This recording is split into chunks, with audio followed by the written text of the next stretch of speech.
করছে কি আজকে কোশ্চেন, কেন্দ্রীয় ব্যাংকের দুটি প্রধান কার্যাবলী দেয়। এখানে কি লেখা আছে, কেন্দ্রীয় ব্যাংক মানে জানি তো আমাদের সেন্ট্রাল ব্যাংক, ঠিক আছে, সেন্ট্রাল ব্যাংক, ঠিক আছে, সেন্ট্রাল ব্যাংকের দুটি মেইন কাজ বল, সেন্ট্রাল ব্যাংক দুটি মেইন কাজ। 2 নম্বরের পরীক্ষায় দিলে দুটো লিখবো, ঠিক আছে। এখন যদি তো দুটো দেবে না, তোদের সিলেবাসে 4 আর 6 আছে। দুটি প্রধান কার্যাবলী ধর 4 নাম্বার দিল, ঠিক আছে, 4 নাম্বার দিতে পারে বা 6 নাম্বার দিতে পারে, বড় করেই করে 4 নাম্বারের কোশ্চেন আসতে পারে, 6 আসতে পারে। কেন্দ্রীয় ব্যাংকের দুটি প্রধান কার্যাবলী, কটা পয়েন্ট লিখেই দেয়।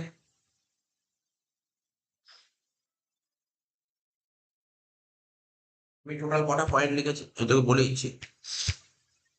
আমি টোটাল 7টা পয়েন্ট লিখেছি, 7টা পয়েন্টে বুঝিয়ে দিচ্ছি, ঠিক আছে, 7টা পয়েন্টে তোকে বুঝিয়ে দিচ্ছি।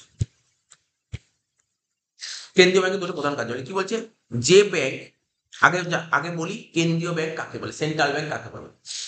যে ব্যাংক দেশের ব্যাংক ব্যবস্থার সর্বোচ্চ স্তরে থাকে। পেয়েছিস খুঁজে? 4 নম্বর পাতা। কি বলেছে, যে ব্যাংক, মানে আমি তোকে কি বলেছিলাম, যে আমাদের এখানে স্টেট ব্যাংক আছে, বন্ধন ব্যাংক আছে, ব্যাংক অফ বরোদা আছে, ইউনিয়ন ব্যাংক, সব ব্যাংক আছে। ওই ব্যাংকের ফাদার সমস্ত ওই মানে এই যে এখানে আমাদের আশেপাশে রাস্তাঘাটে যে সমস্ত ব্যাংকগুলো দেখতে পারি, এগুলো বলে কমার্শিয়াল ব্যাংক, ঠিক আছে। এদের হেড, এই সমস্ত ব্যাংকের হেড কে, সেন্ট্রাল ব্যাংক। তাই বলছে যে ব্যাংক দেশের ব্যাংক ব্যবস্থার সর্বোচ্চ স্তরে, সবার উপরে থেকে অর্থের বাজারকে, মানে টাকার বাজারকে সম্পূর্ণভাবে কন্ট্রোল করে, তাকে বলা হয় কেন্দ্রীয় ব্যাংক, ঠিক আছে। বিভিন্ন দেশে কেন্দ্রীয় ব্যাংকের কার্যাবলীর মধ্যে পার্থক্য থাকলেও প্রায় প্রতিটি দেশে কেন্দ্রীয় ব্যাংক কতগুলো সাধারণত, মানে প্রতিটা দেশে, প্রায় পৃথিবীর প্রায় ম্যাক্সিমাম কান্ট্রিতেই কেন্দ্রীয় ব্যাংক একই ধরনের কিছু কাজ করে থাকে, ঠিক আছে। এই কাজগুলিকে গতানুগতিক কাজ বলা হয়। এখানে কেন্দ্রীয় ব্যাংকের গুরুত্বপূর্ণ কাজ দেওয়া হয়। প্রথম কাজ কি, নোট প্রচলন। কেন্দ্রীয় ব্যাংকের একটা মেইন ফাংশন নোট তৈরি করা, নোট, যে নোট ছাপায় না, নোট ছাপানোর কাজ করে কেন্দ্রীয় ব্যাংক, ঠিক আছে। এদিকে নোট প্রচলনের ব্যাপারে একচেটিয়া অধিকার। বর্তমানে নোট প্রচলনের একচেটিয়া অধিকার কেন্দ্রীয় ব্যাংকের হাতে আছে, মানে নোট ছাপাতে পারবে কে, কেন্দ্রীয় ব্যাংক, অন্য কেউ না। বাণিজ্যিক ব্যাংকে নোট ছাপাতে পারে কে, কেন্দ্রীয় ব্যাংক। কেন্দ্রীয় ব্যাংক দেশে অর্থনৈতিক কাজকর্মের গতি গভীরভাবে পর্যালোচনা করে নোট ছাপাবার পরিমাণ স্থির করে রাখে, স্থির করে, ঠিক আছে তো।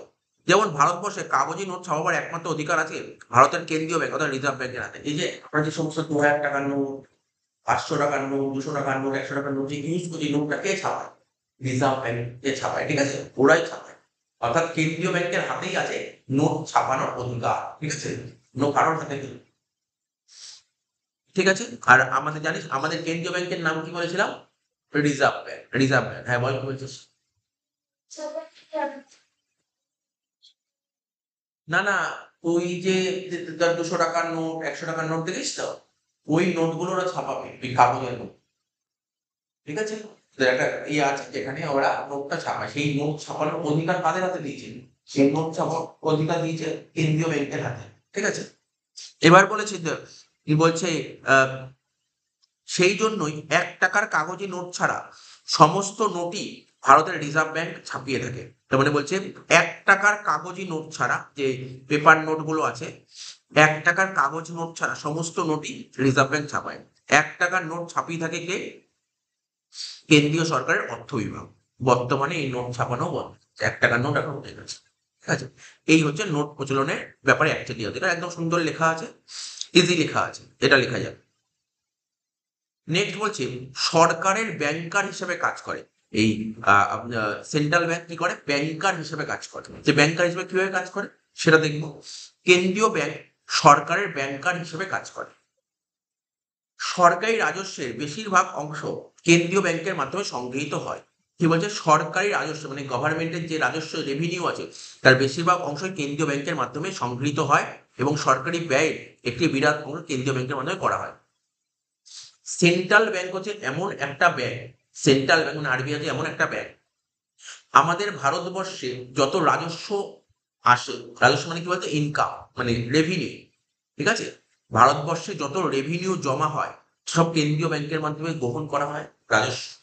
আবার দেশ যত খরচা করবে সব কেন্দ্রীয় ব্যাংকের মাধ্যমে খরচা হবে, ঠিক আছে।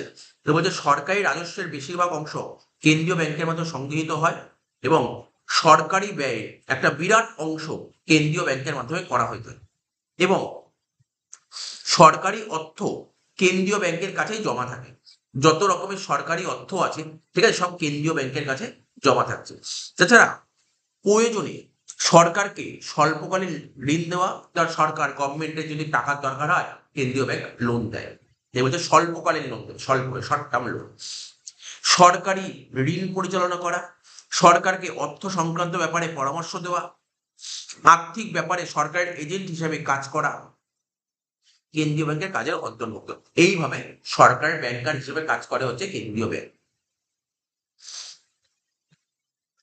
এবার তাহলে প্রথম পয়েন্ট কি বললাম, নোট প্রচলন করবে, মানে নোট প্রচলনের অধিকার আছে কেন্দ্রীয় ব্যাংকের। কি লেখা ছিল, নোট প্রচলনের ব্যাপারে একচেটিয়া অধিকার, একটা পয়েন্ট। সরকারের ব্যাংকার হিসেবে কাজ করে। এবার বাণিজ্যিক ব্যাংকের ব্যাংকার হিসেবে কাজ করে। বাণিজ্যিক ব্যাংকের ব্যাংকার হিসেবে কি করে কাজ করে, কেন্দ্রীয় ব্যাংক দেশের বাণিজ্যিক ব্যাংকগুলির ব্যাংকার হিসেবে তিনটি কাজ করে থাকে। কি কি কাজ, একটা হচ্ছে বাণিজ্যিক ব্যাংকগুলির নগদ তহবিলের সংরক্ষক। বাণিজ্য মানে যত কমার্শিয়াল ব্যাংক আছে তার যে নগদ তহবিল আছে সেটাকে সংরক্ষণ করে রাখে, বলবো ডিটেলসে। ঋণের শেষ পর্যায়ের আশ্রয়, লেন্ডার দ্য লাস্ট রিসোর্ট, কোথাও দিয়ে মানে লাস্ট সাহায্য করবে, কেন্দ্রীয় ব্যাংকের থেকে সাহায্য পাবে। নিকাশি ঘর, ক্লিয়ারিং হাউসের কাজ পরিচালনা করা। এবার এক একটা করে পড়বো। বাণিজ্যিক ব্যাংকগুলির নগদ তহবিলের সংরক্ষণ, বাণিজ্যিক ব্যাংকগুলিকে তাদের আমানতের একটি নির্দিষ্ট অংশ, ধর ওই আগের দিন গল্প বলছিলাম, আজকে ধর আমি ব্যাংকে 1000 টাকা জমা দিলাম, 1000 টাকা জমা দিলে ধর স্টেট ব্যাংকে ধর বন্ধন ব্যাংকে আমি 1000 টাকা জমা দিলাম, ব্যাংক 1000 টাকা 10% সরিয়ে 900 টাকা আমি লোন দিয়ে দেবো। তো এখানে তাই বলছে বাণিজ্যিক ব্যাংকগুলি তাদের আমানতে একটি নির্দিষ্ট অংশ কেন্দ্রীয় ব্যাংকের কাছে বাধ্যতামূলকভাবে জমা রাখে। কার কাছে জমা রাখছে দেখ, এই যে তোর কমার্শিয়াল ব্যাংক টাকা সরিয়ে রাখলো না, ধর আমি 1000 টাকা জমা দিলাম, ও 10% টাকা সরিয়ে রাখলো, টাকাটা সরিয়ে কোথায় জমা রাখছে, কেন্দ্রীয় ব্যাংকে জমা রাখছে। তো বাণিজ্যিক ব্যাংকগুলিকে তাদের আমানতের একটি নির্দিষ্ট অংশ কেন্দ্রীয় ব্যাংকের কাছে বাধ্যতামূলক, এটা নিয়ম, এটা নিয়ম, যত কমার্শিয়াল ব্যাংকে যত টাকা জমা করবে তার একটা পার্সেন্টেজ টাকা তুমি সেন্ট্রাল ব্যাংকের কাছে জমা রাখবে। ঠিক আছে, বর্তমানে কেন্দ্রীয় ব্যাংকের হাতে ক্ষমতা দেওয়া আছে এই জমার অনুপাতের পরিবর্তন করা। মানে এখন এই যে এখন যে ট্রেন্ড চলছে, এখন যে সিনারিও, এই সিনারিওতে কেন্দ্রীয় ব্যাংক চাইলে এই রেট বাড়াতেও পারে বা কমাতেও, 10% বাড়িয়ে দিতে পারে, আবার কমিয়েও দিতে পারে। সেন্ট্রাল ব্যাংকের হাতে এই পাওয়ারটা আছে। বর্তমানে কেন্দ্রীয় ব্যাংকের হাতে ক্ষমতা দেওয়া হয়েছে এই জমার অনুপাত পরিবর্তন করার। বাণিজ্যিক ব্যাংকগুলির নিরাপত্তার জন্য, ঠিক আছে, মানে বাণিজ্যিক ব্যাংক বলতে পারছি কোনগুলোকে বাণিজ্যিক ব্যাংক বলছে, বাণিজ্যিক ব্যাংকগুলির নিরাপত্তার জন্য, অর্থাৎ ব্যাংকগুলি যাতে প্রয়োজনে আমানতকারীর অর্থ ফেরত দিতে পারে তার জন্য কেন্দ্রীয় ব্যাংক এই তহবিল গঠন করে। কি বুঝতে পারলি, আজকে তোর কাছে টাকা আছে 1000 টাকা, তুই ধর তোর বাড়ির সামনে পাঞ্জাব ন্যাশনাল ব্যাংকে 1000 টাকা জমা, তো ওই 1000 টাকার 10% ওই পাঞ্জাব ন্যাশনাল ব্যাংক সরিয়ে কোথায় রাখে, সরিয়ে সেন্ট্রাল ব্যাংকের কাছে জমা রাখে। ঠিক আছে, বুঝতে পারলি, এই 10%টা কোনো ফিক্সড নিয়ম নেই, 10%টা বাড়তেও পারে, 10%টা কমতেও পারে। ঠিক আছে, এই পার্সেন্টেজটা বাড়ানো বা কমানো কার হাতে আছে পুরোপুরি, আর সেন্ট্রাল ব্যাংকের হাতে আছে। ঠিক আছে, তাহলে এখন প্রশ্ন, স্যার সেন্ট্রাল ব্যাংকের কাছে টাকা রেখে ফায়দাটা কোথায়, এই দেখ, তুই যখন তোর টাকা ফেরত যেতে চাইবি, যে টাকা যেতে পারিস তার জন্য জমা রাখ। এই লিখেছে বাণিজ্যিক ব্যাংকগুলির নিরাপত্তার জন্য অর্থাৎ ব্যাংকগুলি যাতে প্রয়োজনে আমানতকারীকে অর্থ ফেরত দিতে পারে তার জন্যই টাকা। ঠিক আছে, তাহলে এইটা ভালো পয়েন্ট, এই পয়েন্টটা অবশ্যই দেওয়ার চেষ্টা করবি, এই পয়েন্টটা অবশ্যই দিবি। দেখ কোন পয়েন্টটা বেশি, তুই তো খুব ইজি লাগবে পয়েন্টটা পড়ে, যদি দুটো পয়েন্ট লিখতে বলে এই পয়েন্টটা তো অবশ্যই দিবি, ভেরি ভেরি ইম্পর্টেন্ট, এটা সোজা একদম ইজি মুখস্থ হয়ে যাবে তো। এই পয়েন্টটাও একটু বড় হতে পারে বাট খুব বড় পয়েন্ট, মানে ভালো পয়েন্ট, এই পয়েন্টটা দিবি। বাণিজ্যিক ব্যাংকগুলি ব্যাংকার হিসেবে কাজ করে, একটা পয়েন্ট বলতে পারি তো, বাণিজ্যিক ব্যাংকগুলির যে নগদ তহবিল সংরক্ষণ করে রাখে কোথায়, কেন্দ্রীয় ব্যাংকের কাছে। নেক্সট পয়েন্ট, ঋণের শেষ পর্যায়ের আশ্রয়দাতা। ঠিক আছে, তো যখন দেখবি অনেক কমার্শিয়াল ব্যাংক ডুবে যায়, অনেক ডুবে যায় মানে বুঝিস তো, প্রচুর ডুবে গেছে, মানে একদম যে কোনো মুহূর্তে ব্যাংকটা বন্ধ হয়ে যাবে। অনেক ব্যাংক এখনো পর্যন্ত অনেক ব্যাংক বন্ধ হয়ে গেছে জানিস তো, অনেক ব্যাংক বন্ধ হয়ে গেছে, বা অনেক ব্যাংক মার্চ হয়ে যাচ্ছে, দুটো ব্যাংকের মধ্যে মার্চ হয়ে নেই, টাকা পয়সা নেই। তো ঠিক আছে, তো তখন ওদেরকে বাঁচানোর জন্য ওরা শেষ কার কাছে সাহায্য পেতে পারে, আরবিআই এর কাছে। ঠিক আছে, দেখি কি বলেছে, ঋণের শেষ পর্যায়ের আশ্রয়দাতা। মানে কে ওদের সাহায্য করবে? কি কমার্শিয়াল ব্যাংকের লাস্ট সাহায্য কার থেকে পাবে? সেন্ট্রাল ব্যাংকের থেকে। বলছে কেন্দ্রীয় ব্যাংক প্রয়োজন মতো বাণিজ্যিক ব্যাংকগুলিকে ঋণ দিয়ে থাকে। তাহলে আজকে ধর আমার বাড়ির পাশে ধর বন্ধন ব্যাংক আছে, ব্যাংক অফ বরোদা আছে, বা ধর ব্যাংক অফ ইন্ডিয়া আছে, এদের যদি টাকার দরকার হয়, এটা কার থেকে টাকা ধার নেবে? আজকে আমার যদি টাকার ধার দরকার হয়, আজকে আমার কোনো কিছু দরকার, টাকার লোন দরকার, আমি করে কি চলে আমার বাড়ির পাশে যে কমার্শিয়াল ব্যাংক আছে, ব্যাংক চলে যাবে। এবার ব্যাংক অফ বরোদার টাকার দরকার হলে ওখান থেকে ধার নেবে। আগের দিন বলেছিলাম আমার টাকার দরকার হলে আমি কমার্শিয়াল ব্যাংকে চলে যাই। কমার্শিয়াল ব্যাংকের টাকার দরকার হলে ওখান থেকে টাকা নেবে, ও সেন্ট্রাল ব্যাংকের থেকে। তাই লিখেছে কি কেন্দ্রীয় ব্যাংক প্রয়োজন মতো বাণিজ্যিক ব্যাংকগুলিকে ঋণ দেয়। সেন্ট্রাল ব্যাংক প্রয়োজন মতো ঋণ দিয়ে থাকে। নানা কারণে বাণিজ্যিক ব্যাংকগুলি হঠাৎ নগদ অর্থের প্রয়োজন হয়, নানান কারণ টাকা প্রয়োজন দরকার হতে পারে। এই অবস্থায় বাণিজ্যিক ব্যাংকগুলি অন্য কোনো সূত্র থেকে নগদ অর্থ সংগ্রহ করতে না পারলে, বাণিজ্যিক ব্যাংক মানে কমার্শিয়াল ব্যাংক অন্য কোনো জায়গায় টাকা জমা করতে পারে না, কার কাছে চলে যাবে? কেউ আজকে ধর আজকে তুই ব্যবসা করছিস, তোর হ্যাঁ আজকে তুই ব্যবসা করছিস, তোর কাছে টাকা দরকার, টাকা নেই, এদিক ওদিকে টাকা জমা করতে, তখন তুই কার তেমনি একই রকম কমার্শিয়াল ব্যাংক ওর যতগুলো সোর্স আছে কোনো জায়গা থেকে টাকা জমা করবে, তখন তো চলে যাবে আরবিআই। কিন্তু আরবিআই তো ফ্রিতে টাকা দেবে না, ও কিছু জমা রাখবে। আরবিআই কমার্শিয়াল ব্যাংকের কাছে কিছু জামিন রাখবে, ঠিক আছে? কি জামিন রাখবে? দেখ, এই অবস্থায় বাণিজ্যিক ব্যাংকগুলি অন্য কোনো সূত্র থেকে নগদ সংগ্রহ করতে না পারলে স্বল্পকালীন ঋণপত্র, এই দেখ ভালো করে শুনবি, এইটা জমা রাখবে। ওর কিছু বন্ডস পেপার থাকে কমার্শিয়াল ব্যাংক, কিছু বন্ডস, ঠিক আছে, ডিবেঞ্চার, এগুলো short term bond, short term debenture, এগুলোকে বন্ধক রাখবে, মানে জমা রাখবে। জমা রেখে সেন্ট্রাল ব্যাংক, ঠিক আছে, বাণিজ্যিক ব্যাংকগুলিকে ঋণ দেয়। এই জন্য কেন্দ্রীয় ব্যাংকে বলা হয় বাণিজ্যিক ব্যাংকের শেষ পর্যায়ের আশ্রয়দাতা, ঠিক আছে? এই পয়েন্টটা খুব সুন্দর পয়েন্টটা, তো গল্পটা বুঝতে পারলি? গল্পগুলো মাথায় রাখে, নোটগুলো মাথায় রাখে। এবার হচ্ছে নিকাশি ঘর, আজকে একটা নোট দিলে মনে হয় নিকাশি ঘর লেখা ছিল, নিকাশি ঘর দেখ হয় লেখা ছিল নিকাশি ঘর জিনিসটা।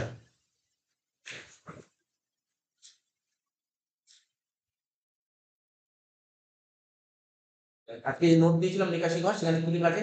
কোনো শহর বা অঞ্চলে অবস্থিত, কোনো শহর বা অঞ্চলে অবস্থিত বিভিন্ন বাণিজ্যিক ব্যাংকের পারস্পরিক দেনা পাওনা মিটিয়ে ফেলার জন্য যে প্রতিষ্ঠানগত ব্যবস্থা গড়ে তোলা হয় তাকে নিকাশি ঘর বলে। বলছে কোনো শহর বা অঞ্চলে অবস্থিত, যে কোনো একটা শহর বা অঞ্চলে অবস্থিত বিভিন্ন বাণিজ্যিক ব্যাংকের পারস্পরিক দেনা পাওনা মিটিয়ে ফেলার জন্য যে প্রতিষ্ঠানগত ব্যবস্থা গড়ে তোলা হয় তাকে বলা হয় নিকাশি ঘর। এর কাজ কি? ব্যাংকগুলি নিজেদের দেনা পাওনা সহজেই মেটাতে পারে, ঋণ ব্যবস্থার উন্নতি ও চেকের মাধ্যমে লেনদেনের সুবিধা হয়, আমানতকারী যে কোনো ব্যাংকের চেক নিজের ব্যাংকে জমা দিতে পারে। আমানতকারী যে কোনো ব্যাংকের চেক নিজের ব্যাংকে জমা দিতে। ভারতের বড় শহরগুলিতে আরবিআই এবং ছোট শহরগুলিতে এসবিআই নিকাশি ঘর হিসেবে কাজ করে। মানে ভারতবর্ষের বড় বড় শহরগুলিতে আরবিআই নিকাশি ঘর হিসেবে কাজ করে, ছোট ছোট শহরগুলিতে এসবিআই নিকাশি ঘর হিসেবে কাজ করে। এবার দেখ আমাদের এই এখানে কি লিখেছে, এখানে কি লিখেছে নিকাশি ঘর সম্পর্কে? দেখ নিকাশি ঘর মানে ক্লিয়ারিং হাউস, ঠিক আছে? বিভিন্ন ব্যাংকের পারস্পরিক দেনা পাওনা মেটানোর জন্য, বিভিন্ন ব্যাংকের পারস্পরিক দেনা পাওনা মেটানোর জন্য নিকাশি ঘর, যেটি কেন্দ্রীয় ব্যাংকের তত্ত্বাবধানে পরিচালিত হয়। লেখা আছে তো, সব লেখা আছে তো, নেই করছিস।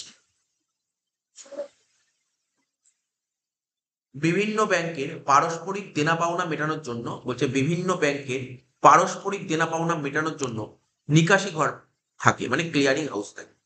বিভিন্ন ব্যাংক, তোর কি বলবো, Bandhan bank, bank of Baroda, union bank, Punjab national bank, বিভিন্ন ব্যাংকে যে পারস্পরিক দেনা পাওনা মেটানোর জন্য একটা ক্লিয়ারিং হাউস থাকে, যেটি কেন্দ্রীয় ব্যাংকের তত্ত্বাবধানে পরিচালিত হয়, ক্লিয়ারিং হাউসটা। কোনো একটি নির্দিষ্ট সময়ে বিভিন্ন ব্যাংকের কাছে আমানতকারী বিভিন্ন চেক আদায়ের জন্য জমা দেয়। একটা নির্দিষ্ট সময়, একটা সময়ে বিভিন্ন ব্যাংকের কাছে আমানতকারী বিভিন্ন চেক আদায়ের জন্য জমা দেয়। এই চেকগুলি এক একটি ব্যাংকের উপর কাটা হয়। চেক যে জমা দেয়, চেক তো নিশ্চয়ই একটা ব্যাংকের উপর কাটা হবে। কেন্দ্রীয় ব্যাংকের কাছে যেহেতু সমস্ত বাণিজ্যিক ব্যাংকগুলির অর্থ জমা থাকে, সেন্ট্রাল ব্যাংকের কাছে সমস্ত কমার্শিয়াল ব্যাংকের টাকা জমা থাকে, সেহেতু কেন্দ্রীয় ব্যাংক বিভিন্ন ব্যাংকের মধ্যে দেনা পাওনার মীমাংসা করে থাকে এবং খুব কম অর্থ ব্যবহার করে। একেই বলা হয় নিকাশি ঘরের কাজ। ক্লিয়ারিং হাউস যেটা ইয়ের হাতে থাকে, সেন্ট্রাল ব্যাংকের কন্ট্রোলে থাকে। যেমন উদাহরণটা দিলে তুই বুঝতে পারবি। ধরা যাক কোনো আমানতকারী এলাহাবাদ ব্যাংকের কাছে 10,000 টাকার চেক জমা দেয়। ধর আমি এলাহাবাদ ব্যাংকে একটা 10,000 টাকা চেক জমা দিলাম, সেই চেকটি কানাড়া ব্যাংকের ওপর কাটা চেক। ঠিক আছে, কানাড়া ব্যাংকের, কানাড়া ব্যাংক নাম শুনেছিস? নাম শুনিস, একটা bank, government bank, Canara bank, ঠিক আছে। তো তো বলছে একজন ডিপোজিট, ধর আমি এলাহাবাদ ব্যাংকের কাছে একটি 10,000 টাকা চেক জমা দিই, মানে আমি 10,000 টাকা চেক এলাহাবাদ ব্যাংকে জমা দিয়েছি, যে চেকটি কানাড়া ব্যাংকের ওপর কাটা চেক, কানাড়া ব্যাংকের ওপর চেকটা কাটা হয়েছে। মানে আমি আমার বাড়ির পাশে ধর এলাহাবাদ ব্যাংক আছে, এলাহাবাদ ব্যাংকে গিয়ে আমি একটা চেক জমা করি, কোন ব্যাংকের চেক জমা করলো? কানাড়া ব্যাংকের চেক এলাহাবাদ জমা, এটাই বলেছে। এবার বলছে বরোদা ব্যাংক ওই চেকের অত 10,000 টাকা কানাড়া ব্যাংক থেকে সংগ্রহ করবে।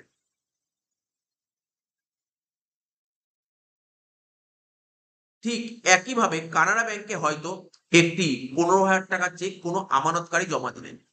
ঠিক আছে, একইভাবে কানাড়া ব্যাংকে হয়তো 15,000 টাকার চেক কোনো আমানতকারী জমা দিলেন, যেটি বরোদা ব্যাংকের উপর কাটা চেক, যেটি বরোদা ব্যাংকের উপর কাটা চেক।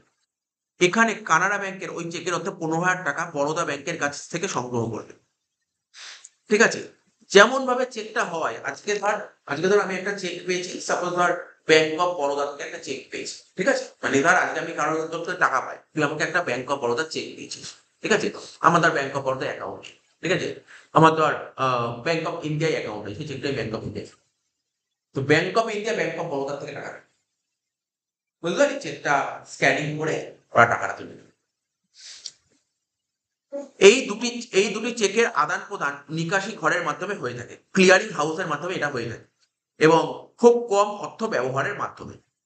আমাদের উদাহরণে কানাড়া ব্যাংকের পাওনা হচ্ছে বরোদা ব্যাংকের কাছে 15,000 টাকা।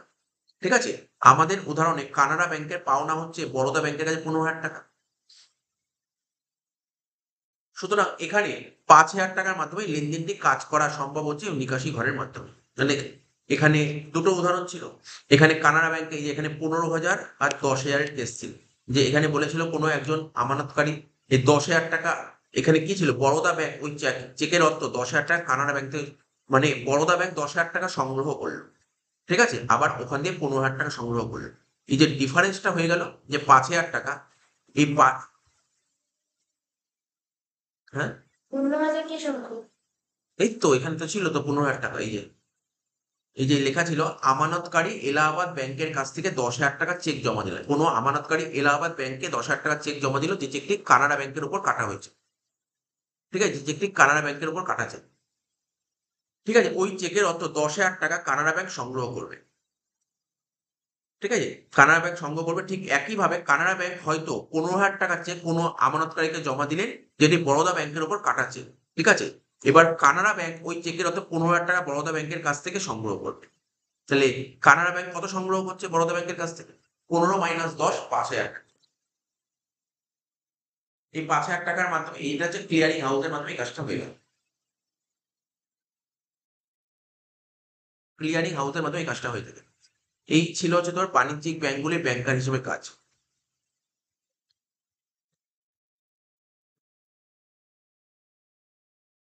4 নম্বর বলছে কেন্দ্রীয় ব্যাংক দেশের স্বর্ণ ও বৈদেশিক মুদ্রার তহবিল রক্ষা করে। সেন্ট্রাল ব্যাংক কি করে? দেশের স্বর্ণ মানে সোনা এবং বৈদেশিক মুদ্রার তহবিল রক্ষা করে রাখে। বলছে স্বর্ণ জমা রেখে মানে সোনা জমা রেখে কাগজি নোট প্রচলনের জন্য এবং বিদেশের সঙ্গে লেনদেনের জন্য প্রতিটি দেশে কিছু পরিমাণ স্বর্ণ জমা রাখে। এই স্বর্ণ জমা রাখা মানে সোনা জমা রাখার দায়িত্ব কার হাতে থাকে? কেন্দ্রীয় ব্যাংকের হাতে থাকে। সোনা জমা রাখার দায়িত্ব কেন্দ্রীয় ব্যাংকের হাতে থাকে। এছাড়া কেন্দ্রীয় ব্যাংকের কাছে বৈদেশিক মুদ্রাও জমা থাকে। এই স্বর্ণ ও বৈদেশিক মুদ্রা যাতে যথাযথভাবে ব্যবহৃত হয়, এই সোনা আর বৈদেশিক মুদ্রা যাতে ঠিকঠাকভাবে ব্যবহৃত হয়, তার জন্য সেন্ট্রাল ব্যাংক উপযুক্ত ব্যবস্থা গ্রহণ করে। এই উদ্দেশ্যে কেন্দ্রীয় ব্যাংক দেশের মুদ্রার সাথে বিদেশি মুদ্রার বিনিময় হার ঘোষণা করে এবং সেই হারে যাতে খুব বেশি ওঠানামা না হয় তার জন্য বিভিন্ন ব্যবস্থা গ্রহণ করে। এই উদ্দেশ্য পূরণ করার জন্য কেন্দ্রীয় ব্যাংক দেশের মধ্যে মূল্যস্তরে যাতে ওঠানামা না হয় তার জন্য উপযুক্ত ব্যবস্থা গ্রহণ করে। এই যে সেন্ট্রাল ব্যাংক কি করে? দেশের সোনা এবং বৈদেশিক মুদ্রা তহবিল মানে মজুত করে রাখে। ঠিক আছে, তাই বলছে সোনা জমা রেখে কাগজি নোট প্রচলনের জন্য এবং বিদেশের সঙ্গে লেনদেনের জন্য প্রতিটি দেশই কিছু পরিমাণ স্বর্ণ জমা রাখে। মানে প্রতিটা দেশই বিশ্বের বিভিন্ন দেশই কিছু না কিছু সোনা জমা রাখে। কেন? কাগজি নোট প্রচলন করার জন্য আর বিদেশের সঙ্গে লেনদেন করার জন্য। এই সোনা জমা রেখার দায়িত্ব, হ্যাঁ, সোনা জমা রেখার দায়িত্ব থাকে সেন্ট্রাল ব্যাংকের হাতে। সোনাটা জমা রাখবে তার দায়িত্ব কার হাতে থাকে? সেন্ট্রাল ব্যাংকের হাতে। এছাড়া কেন্দ্রীয় ব্যাংকের কাছেও, ঠিক আছে, কেন্দ্রীয় ব্যাংকের কাছেও বৈদেশিক মুদ্রা থাকে। এই কেন্দ্রীয় সেন্ট্রাল ব্যাংকের কাছে বৈদেশিক মুদ্রাও থাকে, মানে ফরেন কারেন্সিও থাকে, ফরেন কারেন্সি মজুত করে রাখে ওরা। ঠিক আছে, এই সোনা এবং বৈদেশিক মুদ্রা যথাযথভাবে ব্যবহৃত হয়, ঠিকঠাকভাবে যেন ব্যবহৃত হতে পারে সোনা এবং বৈদেশিক মুদ্রা, তার জন্য কেন্দ্রীয় ব্যাংক উপযুক্ত ব্যবস্থা গ্রহণ করে। আগে থার্ড সেমিস্টার চ্যাপ্টার পড়িয়েছিলাম, ওই 3 নম্বর চ্যাপ্টারে এগুলো ছিল। এই উদ্দেশ্যে কেন্দ্রীয় ব্যাংক, এই উদ্দেশ্যে কেন্দ্রীয় ব্যাংক, ওখানে সোনার কথা বলেছিলাম, ওখানে বৈদেশিক মুদ্রা কি করে মজুত করে রাখে। এই উদ্দেশ্যে কেন্দ্রীয় ব্যাংক দেশের মুদ্রার সাথে বিদেশি মুদ্রার বিনিময় হার ঘোষণা করে। বলছে এই উদ্দেশ্যে কেন্দ্রীয় ব্যাংক দেশের মুদ্রার সঙ্গে বিদেশি মুদ্রার বিনিময় হার, মানে এক্সচেঞ্জ রেট, ডলার আর ইন্ডিয়ান রুপিস, ঠিক আছে, ঘোষণা করে যে $1 দাম ধর এখন অস্ট্রেলিয়ান টাকা যাচ্ছে, কি হিসাবে ওটা ওরা ঠিক করে দেয়। সেই হারের যাতে খুব বেশি ওঠানামা না হয় তার জন্য এগুলো ব্যবস্থা করবে। এই উদ্দেশ্য পূরণ করার জন্য কেন্দ্রীয় ব্যাংক, মানে সেন্ট্রাল ব্যাংক, দেশের মধ্যে মূল্যস্থানে যাতে ওঠানামা না হয় তার জন্য উপযুক্ত ব্যবস্থা করবে। এইটা করে নিতে হবে। কেন্দ্রীয় ব্যাংক দেশের সোনা এবং বৈদেশিক মুদ্রার তহবিল রক্ষা করে। অর্থনৈতিক তথ্য প্রকাশ কিভাবে মানে আরবিআই, মানে সেন্ট্রাল ব্যাংক কিভাবে অর্থনৈতিক তথ্য প্রকাশ করে? দেশের অর্থনীতির, আমাদের ভারতবর্ষে যে অর্থনীতি আছে বা বিভিন্ন দেশের যে অর্থনীতি আছে তার বিভিন্ন বিষয়ে স্ট্যাটিস্টিক্যাল ডেটা প্রকাশ করে। ঠিক আছে, স্ট্যাটিস্টিক্যাল ডেটা প্রকাশ করে করে কেন্দ্রীয় ব্যাংক, তাহলে কি হয়? সেন্ট্রাল ব্যাংক স্ট্যাটিস্টিক্যাল ডেটা প্রকাশ করে, বলছে দেশের অর্থনীতির, হ্যাঁ, স্ট্যাট দেখাবে না সারা বছরে কি হচ্ছে, স্ট্যাট প্রকাশ করবে না। স্ট্যাট প্রকাশ না করলে লোকে সব জানবে কি করে ঘটনা কি হচ্ছে না হচ্ছে? ডেটা তো জানতে হবে। ডেটা না জানলে, এই যে আমরা এগুলো পড়ছি, এগুলো জানবো কি করে? বা যে কোনো ঘটনা ডেটা তো প্রকাশ করতেই হবে। বিভিন্ন অর্থনৈতিক বিষয় যেমন অর্থের জোগান, কত হয়েছে, অর্থের জোগান মানি কত জোগান করতে পেরেছে, তারপর বৈদেশিক মুদ্রা সঞ্চয়, বিদেশি মুদ্রা কত সঞ্চয় করতে পেরেছে, আমদানি কি হয়েছে, রপ্তানি কি হয়েছে, সমস্ত ডেটা প্রকাশ করে ইত্যাদি বিষয়ে পরিসংখ্যান সংগ্রহ ও সেগুলি একত্রিত করে তা প্রকাশ করে দেয় কেন্দ্রীয় ব্যাংক। ঠিক আছে, এইগুলো কেন্দ্রীয় ব্যাংক প্রকাশ করে দেয়। যেমন ভারতের কেন্দ্রীয় ব্যাংক প্রতি মাসে রিজার্ভ ব্যাংক অফ ইন্ডিয়ার বুলেটিন, মানে ভারতবর্ষের যে কেন্দ্রীয় ব্যাংক প্রতি মাসে রিজার্ভ ব্যাংক আরবিআই বুলেটিন, বাৎসরিক রিপোর্ট মানে অ্যানুয়াল রিপোর্ট ও অন্যান্য রিপোর্ট প্রকাশ করে আরবিআই। ঠিক আছে, এইভাবে কেন্দ্রীয় ব্যাংক অর্থনৈতিক পর্যালোচনার কেন্দ্র হিসেবে কাজ করে। মানে মোট কথা কেন্দ্রীয় ব্যাংক অর্থনৈতিক, ঠিক আছে, এই সমস্ত স্ট্যাটিস্টিক্যাল ডেটা, এই ডেটা প্রকাশ করতে হবে। ঋণ নিয়ন্ত্রণ, কেন্দ্রীয় ব্যাংক ঋণ নিয়ন্ত্রণের কাজ করে, লোনটাকে কন্ট্রোল করে।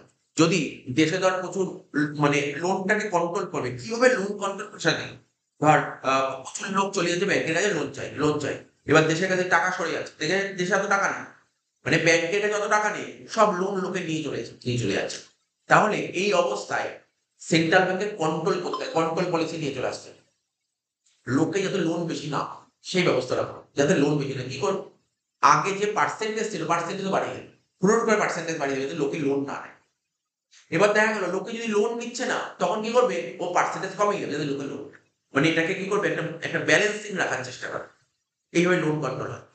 ঋণ ভিত্তিক আধুনিক অর্থনীতিতে বাণিজ্যিক ব্যাংকের ঋণের পরিমাণ দেশে অর্থ যোগানে একটি গুরুত্বপূর্ণ অংশ। বাণিজ্যিক ব্যাংকগুলি সর্বোচ্চ মুনাফা অর্জন করার জন্য, মানে সবচেয়ে বেশি প্রফিট কামানোর জন্য, বলছে বাণিজ্যিক ব্যাংকগুলি সর্বোচ্চ মুনাফা অর্জন নীতির দ্বারা পরিচালিত হয়ে থাকে। অনেক সময় প্রয়োজনে অতিরিক্ত ঋণ সৃষ্টি করে, ওরা প্রচুর প্রফিট কামানোর জন্য অতিরিক্ত পরিমাণে ঋণ সৃষ্টি করে দেয়। এবার বলছে দেশের মুদ্রাস্ফীতি বা অন্যান্য অর্থনৈতিক সংকট সৃষ্টি করতে পারে। এই যে এত যে লোন সৃষ্টি করছে, এতে কি হবে? দেশের মুদ্রাস্ফীতি, বুঝিস জিনিস মুদ্রাস্ফীতি কি? মুদ্রাস্ফীতিকে বলে ইনফ্লেশন, মানে জিনিসপত্রের দাম প্রতিনিয়ত বেড়ে যাওয়া, প্রতিনিয়ত বেড়ে যাওয়াকে বলা হয় মুদ্রাস্ফীতি। তো দেশে মুদ্রাস্ফীতি বা অর্থনৈতিক সংকট সৃষ্টি হতে পারে। একটা কমার্শিয়াল ব্যাংকরা প্রফিট কামানোর জন্য যদি প্রচুর পরিমাণ লোন দিতে থাকে, তাহলে দেশে মুদ্রাস্ফীতি হবে এবং অর্থনৈতিক সংকট সৃষ্টি হবে। ঠিক আছে, ইকোনমিক ডিজাস্টার চলে আসতে পারে, ইকোনমিক ডিজাস্টার। ঠিক একইভাবে প্রয়োজনের তুলনায় ঋণের পরিমাণ কম হলে, আমার যা প্রয়োজন তার চেয়ে ঋণ যদি কম দেয়, তাহলে আবার কি হবে? ওখানে মুদ্রাস্ফীতি হয়েছিল, এখানে মুদ্রার সংকোচন, এই জিনিসটা দেখতে হবে। বা অন্যান্য অর্থনৈতিক সংকট সৃষ্টি হতে পারে। সেই জন্য কখন কি পরিমাণ ঋণের প্রয়োজন তা নির্ধারণ করে ঋণ নিয়ন্ত্রণ করার ক্ষমতা কেন্দ্রীয় ব্যাংকের হাতে আছে। কেন্দ্রীয় ব্যাংক ঋণ নিয়ন্ত্রণের বিভিন্ন পদ্ধতির মাধ্যমে বাণিজ্যিক ব্যাংকের ঋণ নিয়ন্ত্রণ করে থাকে। বিভিন্ন পদ্ধতি আছে, কেন্দ্রীয় ব্যাংক বিভিন্ন পদ্ধতি অবলম্বন করে ঋণ নিয়ন্ত্রণ করে থাকে। ঠিক আছে, প্রকৃতপক্ষে কেন্দ্রীয় ব্যাংক ঋণ নিয়ন্ত্রণের বিভিন্ন পদ্ধতির মাধ্যমে বাণিজ্যিক ব্যাংকের ঋণের পরিমাণ নিয়ন্ত্রণ করে দেশের মধ্যে মূল্যস্তর ওঠানামা রোধ করার চেষ্টা করে এবং ব্যবসা বাণিজ্যের ওঠানামা রোধ করে পূর্ণ কর্মসংস্থান অর্জন চেষ্টা করে।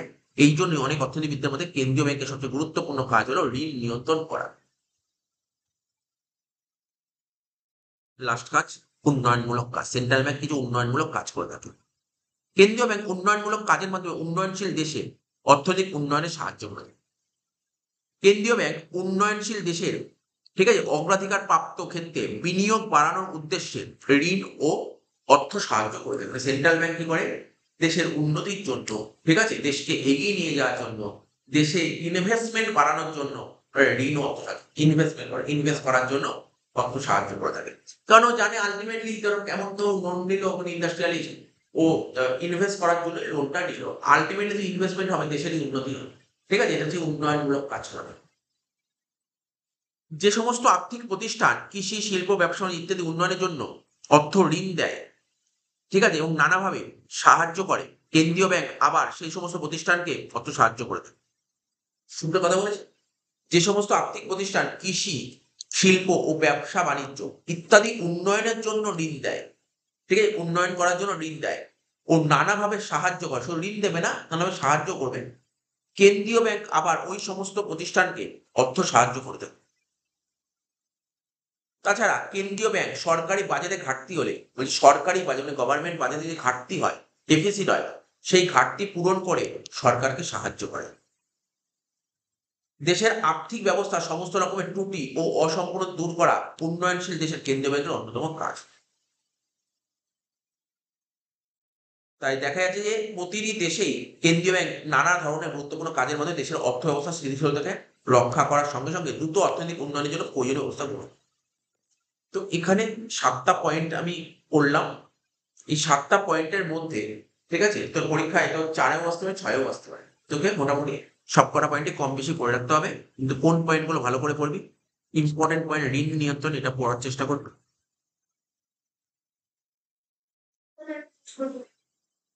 হ্যাঁ, এটা বুঝবি একটু? এই তোর জেরক্স নিয়ে রাখতে হবে সবসময়। আচ্ছা, তারপর হচ্ছে তোর 3 নম্বর পয়েন্টটা পড়বি মন দিয়ে, বাণিজ্যিক ব্যাংকগুলির ব্যাংকার হিসেবে কাজ, এটা খুব ইম্পর্টেন্ট। তারপর সরকারের ব্যাংকার হিসেবে কাজ 2 নম্বর, আর নোট প্রচলনের ব্যাপারে একচেটিয়া অধিকার। 3টে পয়েন্ট ভালো করে, 1, 2, 3, 1, 2, 3 আর 6, 4টে পয়েন্ট ভালো করে পড়বে।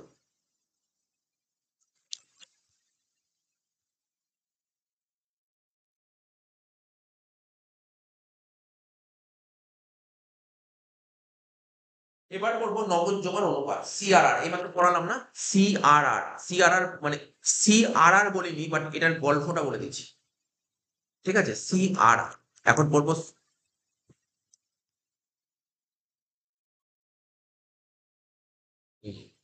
এখন পড়বো সিআরআর। সিআরআর এর ফুল ফর্ম হচ্ছে ক্যাশ রিজার্ভ রেশিও। এর ফুল ফর্ম হচ্ছে ক্যাশ রিজার্ভ রেশিও। এইমাত্র বললাম না, ধর আমি ধর ব্যাংকে 1000 টাকা জমা দিলাম, ঠিক আছে, ব্যাংক এই 1000 টাকা 10% সরাবে। 10% সরিয়ে কার কাছে জমা রাখে? সেন্ট্রাল ব্যাংকে জমা রাখে। ওই 10%-টাই হচ্ছে সিআরআর।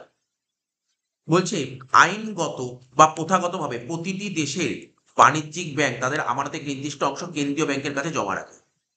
বাণিজ্যিক ব্যাংক তাদের আমানতের শতকরা যত পার্সেন্ট কেন্দ্রীয় ব্যাংকে জমা রাখতে বাধ্য হয় তাকে বলে নগদ জমা। আমি তো 10% উদাহরণ দিলাম। যত পার্সেন্ট জমা রাখে কমার্শিয়াল ব্যাংক, ঠিক আছে, ঠিক আছে, কমার্শিয়াল ব্যাংক যত টাকা জমা পড়ে তার যত পার্সেন্ট, কিছু একটা পরিমাণ পার্সেন্টেজ সেন্ট্রাল ব্যাংকে জমা রাখে। ওই যত পার্সেন্ট জমা রাখে ওটাকে বলা হয় সিআরআর, ক্যাশ রিজার্ভ রেশিও, নগদ জমার অনুপাত। এর প্রধান উদ্দেশ্য হলো আমানতকারীর স্বার্থ রক্ষা করা। কেন? আমি যে টাকাটা জমা দিচ্ছি, আমার স্বার্থটা রক্ষা, আমার টাকা ও আলাদা করে সরিয়ে রাখবে। ঠিক আছে? আমানতকারীর স্বার্থ রক্ষা করা। এবং বাণিজ্যিক ব্যাংকের নগদ তহবিল এবং নগদ তহবিলটা সম্প্রসারণ করা, সম্প্রসারণ ও সংকোচন সহ অর্থ সরবরাহ নিয়ন্ত্রণ করা এবং আর্থিক স্থিতিশীলতা নিশ্চিত করা। তার মানে এই নগদ জমার অনুপাতের উদ্দেশ্যটা কি? আমানতকারী মানে আমাদের স্বার্থ রক্ষা করবে। বাণিজ্যিক ব্যাংক মানে কমার্শিয়াল ব্যাংকে যে নগদ তহবিল ক্যাশ আছে ওটাকে সম্প্রসারণ বা সংকোচন। সম্প্রসারণ মানে বাড়িয়ে দেওয়া, সংকোচন মানে কমিয়ে দেওয়া। ঠিক আছে? সহ অর্থ সরবরাহটা নিয়ন্ত্রণ করা আর আর্থিক স্থিতিশীলতা মানে ফিনান্সিয়াল স্টেবিলিটিটা, ঠিক আছে তো? ওটাকে নিশ্চিত করা। এটাই হচ্ছে এর প্রধান উদ্দেশ্য। মুদ্রাস্ফীতি ও অতিরিক্ত তরলতা নিয়ন্ত্রণ করার জন্য কেন্দ্রীয় ব্যাংক নগদ জমার অনুপাত বৃদ্ধি করে। ফলে বাণিজ্যিক ব্যাংকগুলি যে পরিমাণ ঋণ দিতে পারে তা হ্রাস করে। সিম্পল কথা বলেছে, মুদ্রাস্ফীতি মানে ইনফ্লেশন আর অতিরিক্ত তরলতা নিয়ন্ত্রণ করার জন্য, এটাকে কন্ট্রোল করার জন্য, মানে অনেক সময় কেন্দ্রীয় ব্যাংক চায় লোকের হাতে যেন বেশি টাকা না যায়। লোকের হাতে যেন বেশি টাকা না যায়। লোকের হাতে বেশি টাকা চলে গেলে সমস্যা। লোকের হাতে বেশি টাকাও যেতে চায় না, কমও যেতে চায় না। একটা লেভেল থাকে, লেভেল। ঠিক আছে? মুদ্রাস্ফীতি অতিরিক্ত তরলতা নিয়ন্ত্রণ করার জন্য কেন্দ্রীয় ব্যাংক সেন্ট্রাল ব্যাংক নগদ জমার অনুপাত বাড়িয়ে দেয়। Liquid money. ঠিক আছে? কেন্দ্রীয় ব্যাংক নগদ জমার অনুপাত বৃদ্ধি করে। সেন্ট্রাল ব্যাংক নগদ জমার অনুপাত 10% বললাম তো, 10% বৃদ্ধি করে। ফলে বাণিজ্যিক ব্যাংকগুলি যে পরিমাণ ঋণ দিতে পারে তা হ্রাস হতো। আজকে আমি 1,000 টাকা জমা দিলাম ব্যাংকে, ব্যাংক 10% সরালো, তাহলে বাকি 900 টাকা লোন দিয়ে দিল। এখন দেশের অবস্থা খারাপ চলছে, মানে সেন্ট্রাল ব্যাংক চাইছে যেন কমার্শিয়াল ব্যাংক খুব বেশি লোন না নেয়, খুব প্রয়োজন ছাড়া লোন দেবে, মানে একদম নেসেসারি পারপাসে লোন দেওয়া হবে, যে কোনো পারপাসে লোন দেওয়া হবে। ঠিক আছে? মানে লোন দেওয়া হয়। তো ও চাইলো কি 10 এর জায়গায় না আমি এটাকে 20% করে দেবো। তাহলে কত টাকা সরাতে হবে কমার্শিয়াল ব্যাংকে? 1000-এর জায়গায় 100-র জায়গায় কত 200 টাকা সরাবে, তাহলে কত টাকা লোন দেবে? 800 টাকা। আগে যেখানে 900 টাকা লোন পাচ্ছিল, এইভাবে এইভাবে ও কন্ট্রোল করে রেটটা বাড়িয়ে। কেন্দ্রীয় ব্যাংক নগদ জমার অনুপাত বৃদ্ধি করে, ফলে বাণিজ্যিক ব্যাংকগুলি যে পরিমাণ ঋণ দিতে পারে তা হ্রাস। অপরপক্ষে সেন্ট্রাল ব্যাংক নগদ জমার অনুপাত হ্রাস করে। এবার দেখ, সেন্ট্রাল ব্যাংক চাইছে না লোকে তো লোন দিচ্ছে না, লোন নিক। বলছে তোর লোকে লোন দেবে কি করে, তুমি তো রেট তো বাড়িয়ে দিয়েছো। ঠিক আছে, আমি রেট কমিয়ে দেবো। আমার 10 ছিল, আমি ওটাকে 7.5 করে দিচ্ছি। যাও লোকে লোন নিক। তাই বলছে কি, অপরপক্ষে কেন্দ্রীয় ব্যাংক নগদ জমার অনুপাত হ্রাস করে ব্যাংকগুলিকে অর্থ ঋণ দেওয়ার অধিক সুযোগ করে দেয়। ঠিক আছে? যেটির ফলে অর্থনৈতিক উন্নয়ন দ্রুততর হওয়া সম্ভব। ঠিক আছে? তাহলে কখনো রেট বাড়িয়ে দেয়, কখনো রেট কমিয়ে দেয়। এটা কার হাতে থাকে রেট বাড়ানো কমানো? সেন্ট্রাল ব্যাংকের হাতে। ও দেখবে, ও পুরো নোটিশ করবে, পুরো ফলো আপ করে দেশের পরিস্থিতির উপর এটা দেখে। পরিস্থিতির উপর দেখে। বাণিজ্যিক ব্যাংক কার্যবলী তো লাস্ট ক্লাসে পড়িয়ে দিয়েছিলাম।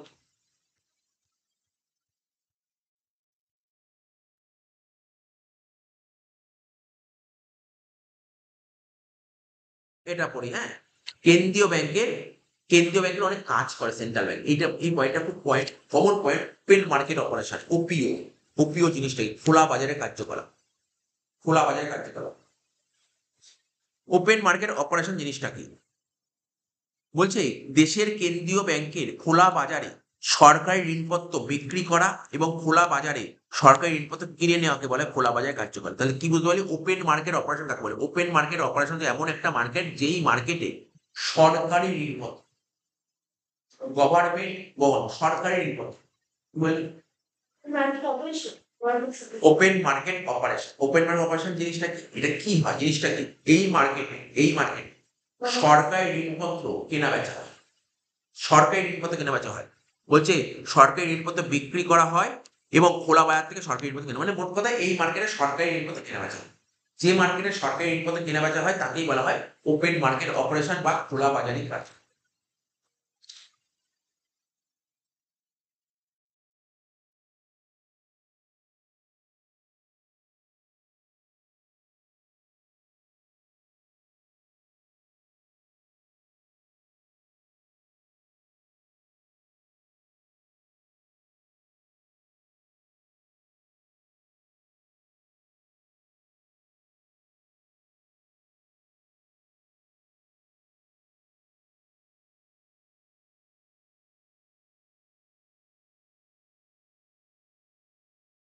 আচ্ছা, খোলা খোলা বাজার কার্যকলাপের মাধ্যমে, ঠিক আছে, কেন্দ্রীয় ব্যাংক মানে সেন্ট্রাল ব্যাংক অর্থনীতিতে বাণিজ্যিক ব্যাংকের ঋণের পরিমাণ নিয়ন্ত্রণ, ঠিক আছে।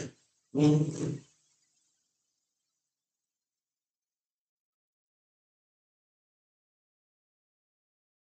এক মিনিট বলছি।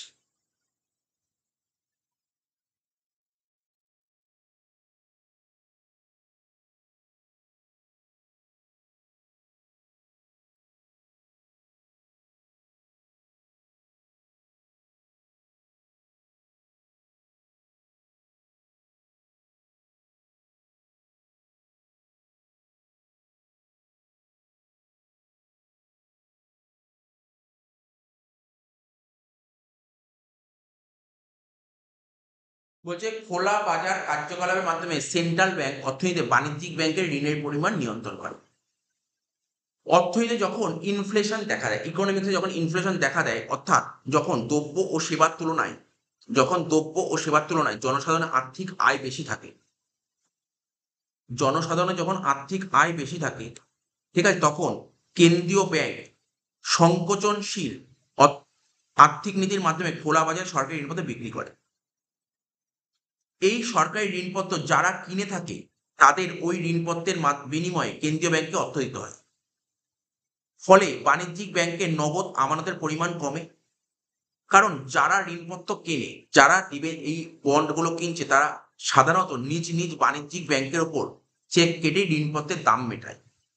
বাণিজ্যিক ব্যাংকে নগদ আমানতের পরিমাণ কমার ফলে বাণিজ্যিক ব্যাংকের ঋণ নেওয়ার ক্ষমতাও কমে যায়।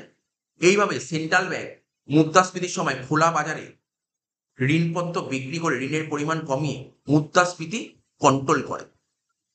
যে এখানে বলেছে মানে মেন ব্যাপারটা কি, মেন ব্যাপারটা হচ্ছে যে বাজারে তোর সরকারি ঋণপত্র কেনা বেচা হয়, ঠিক আছে, সরকারি ঋণপত্র কেনা বেচা হয়, সেটাই হচ্ছে তোর খোলা বাজারের কার্যকলাপ। গভর্নমেন্ট বন্ড কেনা বেচা হয়। তো বলছে খোলা বাজারের কার্যকলাপের মাধ্যমে সেন্ট্রাল ব্যাংক অর্থনীতি বাণিজ্যিক ব্যাংকের ঋণের পরিমাণ নেই, ঠিক আছে, বাণিজ্যিক ব্যাংকের ঋণটা কন্ট্রোল করে এই খোলা বাজারের কাজ। ইকোনমিক্সে যখন জিনিসপত্রের দাম যখন বেড়ে যাচ্ছে, যখন জিনিসপত্রের দাম প্রতিনিয়ত বাড়ছে, তাকে তো মুদ্রাস্ফীতি বলে। অর্থাৎ ইকোনমি যখন মুদ্রাস্ফীতি দেখা যায় তখন, অর্থাৎ দ্রব্য ও সেবার তুলনায় জনসাধারণের আর্থিক আয় বেশি থাকে, জনগণের হাতে আয় ইনকামটা প্রচুর আছে, ঠিক আছে, তখন সেন্ট্রাল ব্যাংক সংকোচনশীল আর্থিক নীতির মাধ্যমে খোলা বাজারে সরকারি ঋণপত্র বিক্রি করে, ওপেন মার্কেটে ও সরকারি ঋণপত্র বিক্রি করছে। তো সরকারি ঋণপত্র বিক্রি করলে টাকা চলে আসতো না, ঋণপত্র চলে যাচ্ছে, টাকা চলে আসতো না। মানে ও চাইছে ওর হাতে, সেন্ট্রাল ব্যাংকের হাতে টাকা প্রচুর আসছে, টাকাটা চাইছে, ওর হাতে টাকা আসছে, এই জন্য ওর যে ঋণপত্রগুলো বেঁচে দিচ্ছে, ওর হাতে টাকা চলে আসছে। এইভাবে সরকারি ঋণপত্র যারা কিনছে তাদের ওই ঋণপত্রের বিনিময়ে কেন্দ্রীয় ব্যাংক অর্থ দিতে হবে। কেন? তুমি ঋণপত্র কিনলে তোমার টাকাই দাও, তুমি তো ঋণপত্র পাবে, তোমাকে টাকাই দাও। সেন্ট্রাল ব্যাংক চাইছে ওর হাতে টাকা চলে আসে। ফলে বাণিজ্যিক ব্যাংকের নগদ আমানতের পরিমাণ কমে। তাহলে বাণিজ্যিক ব্যাংকের যে টাকাটা ছিল সেই টাকাটা কমে যাচ্ছে আস্তে আস্তে, নগদ আমানত কমে যাচ্ছে।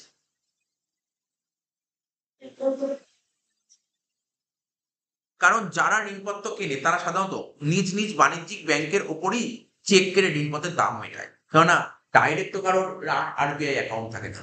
তো ও তো বাণিজ্যিক ব্যাংকেই অ্যাকাউন্ট থাকে, কমার্শিয়াল ব্যাংকে, তো কমার্শিয়াল ব্যাংকের মাধ্যমে তো চেকটা কাটে। বাণিজ্যিক ব্যাংকের নগদ আমানতের পরিমাণ কমার ফলে, ঠিক আছে, বাণিজ্যিক ব্যাংকের ঋণ দেওয়ার ক্ষমতা, বাণিজ্যিক ব্যাংকের তো টাকাটা কমে যাচ্ছে, আগে যা টাকা ছিল এখন টাকাটা আস্তে আস্তে কমে যাচ্ছে। টাকা কমে যাওয়ার ফলে আগে যা লোন দিতে পারতো এখন তো লোন দেওয়ার পরিমাণটা কমে যাচ্ছে। এইভাবে কন্ট্রোল করে। এবার কেন্দ্রীয় ব্যাংক ইনফ্লেশনের সময় খোলা বাজারে ঋণপত্র বিক্রি করে ঋণের পরিমাণ কমিয়ে মুদ্রাস্ফীতি কন্ট্রোল করে।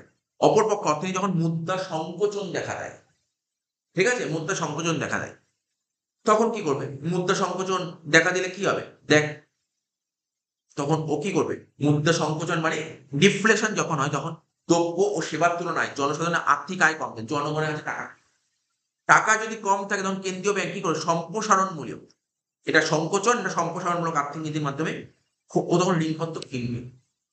কেন্দ্রীয় ব্যাংক যখন ঋণপত্র কিনবে, পাবলিকের হাতে ঋণপত্র চলে গেছে, ওর থেকে ঋণপত্র কিনে নেবে। ঋণপত্র কিনলে কি হবে? ও টাকা দেবে, তাহলে ওর টাকাগুলো এবার মার্কেটে ছড়াবে।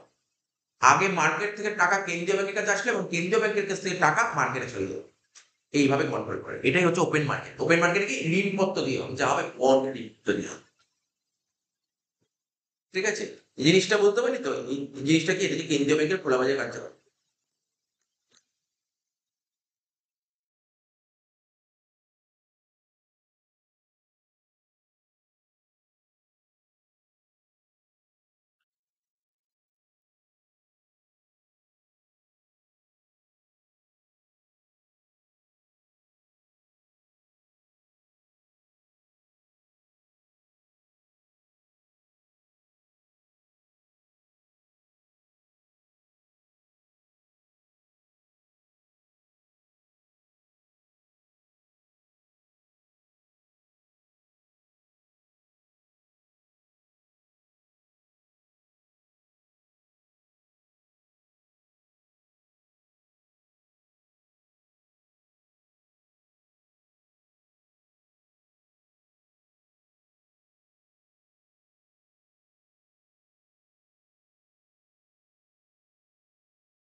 এবার পড়বো হচ্ছে এই রেপো রেট আর reverse repo rate.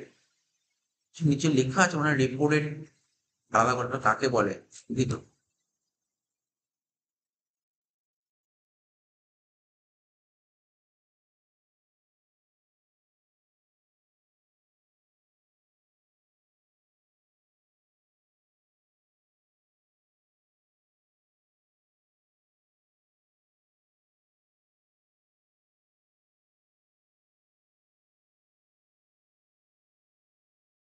Repo rate আলাদা করে এখানে রেপো রেট আর রিভার্সেবল। রেপো রেট মানে কি বলতো, repo repo Rapoo full form কি বলতো, রিপারচেস।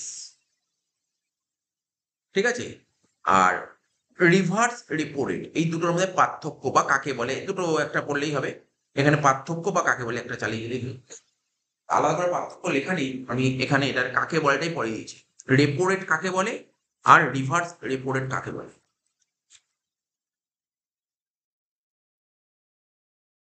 তো রেপো রেটকে বাংলায় বলা হয় কি, পুনঃক্রয় চুক্তি। পারচেস মানে ক্রয়, ঠিক আছে, ক্রয়। আর মানে পুনঃক্রয় চুক্তি। আর এটা কি, আর এটা হচ্ছে রিভার্স বলতে মানে বিপরীত, বিপরীত পুনঃক্রয় চুক্তি। পুনঃক্রয় চুক্তি কাকে বলে, বিপরীত পুনঃক্রয় চুক্তি কাকে বলে।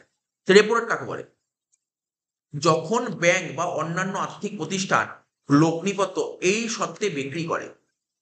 এই শর্তে বিক্রি মানে এই কন্ডিশনে বিক্রি করে যে, মানে যখন কোনো ব্যাংক বা কোনো আর্থিক প্রতিষ্ঠান এই শর্তে তার সিকিউরিটি গুলো বিক্রি করে, লগ্নিপত্র সিকিউরিটি বিক্রি করবে কোনো নির্দিষ্ট সময়ের পরে এবং নির্দিষ্ট দামে, সেই ব্যাংক বা অন্যান্য আর্থিক প্রতিষ্ঠান আবার লগ্নিপত্র ফেরত দেবে। কন্ডিশনে বিক্রি করলো, এরপরে আবার ফেরত দেবে। ঠিক আছে তো? তাহলে ভালো করে পড়বো, যখন ব্যাংক বা অন্যান্য আর্থিক প্রতিষ্ঠান যখন সিকিউরিটি গুলো আছে এই শর্তে সেল করবে যে একটা নির্দিষ্ট সময় পর, একটা টাইমের পর, ঠিক আছে, এবং একটা নির্দিষ্ট দামে সেই ব্যাংক বা আর্থিক প্রতিষ্ঠান আবার লগ্নিপত্র গুলো ফেরত দেবে। আজকে তোমাকে বিক্রি করলাম, আবার কয়েকদিন পর আমি তোমাকে কিনি, এটাকে বলে পুনঃক্রয় চুক্তি। এটাকে বলে পুনঃক্রয় চুক্তি। ঠিক আছে তো? আজকে তোকে আমি বিক্রি করলাম, আর 5 বছর পর তোর থেকে কিন্তু আমি নিই। ঠিক আছে, এটাকে বলে পুনঃক্রয় চুক্তি। এরকম হয়। ঠিক আছে, এটাকে বলা হচ্ছে রেপো রেট। ভারতের অর্থের বাজার মানে ইন্ডিয়ান মানি মার্কেটে, ঠিক আছে, পুনঃক্রয় চুক্তি হলো অর্থনীতি অন্যতম নতুন সংযোজন, নতুন এডিশন। এই চুক্তির মাধ্যমে একই সঙ্গে কেনা ও বেচার চুক্তি সম্পাদিত হয়। পুনঃক্রয় চুক্তির সময় যে সুদের হার নির্ধারিত হয় তাকে বলা হয় রেপো রেট। পুনঃক্রয়ের সময় যে সুদের হার নির্ধারিত হয় তাকে বলা হয় রেপো রেট।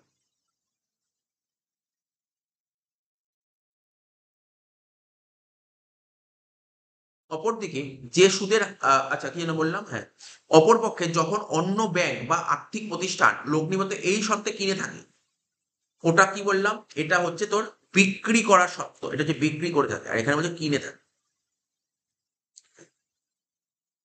বলছে কিনে থাকে। আর এখানে কি ছিল? বিক্রি করে। অন্য ব্যাংক বা আর্থিক প্রতিষ্ঠান লগ্নিবদ্ধ এই শর্তে কিনে থাকে যে কোনো নির্দিষ্ট সময়ের পরে, ঠিক আছে? নির্দিষ্ট সময়ের পরে এবং নির্দিষ্ট চুক্তি ও নির্দিষ্ট চুক্তি মূল্য সেই লগ্নিবদ্ধ বিনিয়োগকারী ব্যাংক বা আর্থিক প্রতিষ্ঠান বিক্রি করবে অর্থাৎ ফেরত দেবে। তখন সেই চুক্তিকে বলা হবে বিপরীত পুনঃক্রয় চুক্তি। আর বিপরীত পুনঃক্রয় চুক্তির সময় যে সুদের হার নির্ধারিত হয় তাকে বলা হয় রিভার্স রেপো রেট। ঠিক আছে? একটা হয় রেপো, একটা হয় রিভার্স রেপো।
আচ্ছা। এবার ব্যাংকের সাথে অব্যাংক আর্থিক প্রতিষ্ঠানের পার্থক্য। ব্যাংকের সাথে অব্যাংক। প্রথমে লিখবো ব্যাংক কাকে বলে? এই যে ব্যাংক। যে ব্যাংক ঋণ প্রদান করে, ব্যাংক তো কাকে বলে নলেজ আছেই, ব্যাংক কাকে বলে? যে ব্যাংক কি করে লোন দেয়, যে ব্যাংক লোন দেয় এবং বিনিয়োগের জন্য জনসাধারণের কাছ থেকে আমানত গ্রহণ করে, ঠিক আছে? এবং ওই আমানতকারী চাওয়া মাত্র, মানে আমি ব্যাংকে টাকা জমা দিয়েছি, আমি চাওয়া মাত্র আমাকে টাকা দিতে পারছে। সেটা চেক হতে পারে, ড্রাফট হতে পারে, অন্য উপায়। একে বাণিজ্যিক ব্যাংক বলে। বাণিজ্যিক ব্যাংকের মেন উদ্দেশ্য কি? প্রফিট কামানো। আর আর্থিক প্রতিষ্ঠান কাকে বলে? অব্যাংক আর্থিক প্রতিষ্ঠান। যে সমস্ত আর্থিক প্রতিষ্ঠান জনসাধারণের কাছ থেকে আমানত সংগ্রহ করে এবং সেই আমানত চেকের মাধ্যমে তোলা যাবে। ব্যাংকে টাকা জমানো চেকের মাধ্যমে তোলা যায়, এখানে চেকের মাধ্যমে তোলা যায়। সেই সমস্ত আর্থিক প্রতিষ্ঠানকে ব্যাংক না বলে অব্যাংক আর্থিক প্রতিষ্ঠান। ব্যাংক চেক ইস্যু করে, অব্যাংক আর্থিক প্রতিষ্ঠান চেক ইস্যু করে। ব্যাংক কি করে? বাণিজ্যিক ব্যাংকের চাহিদা আমানত দেশের অর্থের যোগান বৃদ্ধি করে। এ কি করে? দেশের অর্থের যোগান বৃদ্ধি করে, কিন্তু এ কিন্তু দেশের অর্থের যোগান বৃদ্ধি করতে পারে না। ঠিক আছে? তো বলছে এটা দেশের অর্থের যোগান হিসেবে গণ্য হয় না। এখানে যে টাকাটা জমা থাকে, ঠিক আছে? সেটা দেশের অর্থের যোগান হিসেবে গণ্য হয় না। কিন্তু এখানে যে টাকাটা জমা থাকে দেশের অর্থের যোগান হিসেবে গণ্য হয়। কেন্দ্রীয় ব্যাংকের কাছে আমানতের নির্দিষ্ট অংশ জমা রাখতে হয়। এখানে এরকম কোনো জমা রাখার ব্যাপার নেই। ঋণ সৃষ্টি করতে পারে। বাণিজ্যিক ব্যাংক ঋণ সৃষ্টি করতে পারে। বাণিজ্যিক ব্যাংকের কয়েকটা উদাহরণ: SBI, bank of India, PNB, axis bank. অব্যাংক আর্থিক প্রতিষ্ঠান ঋণ সৃষ্টি করতে পারে না, যেমন এলআইসি ঋণ সৃষ্টি করতে পারে না, মুথুট ফাইন্যান্স ঋণ সৃষ্টি করতে পারে না, বাজাজ ফাইন্যান্স ঋণ সৃষ্টি।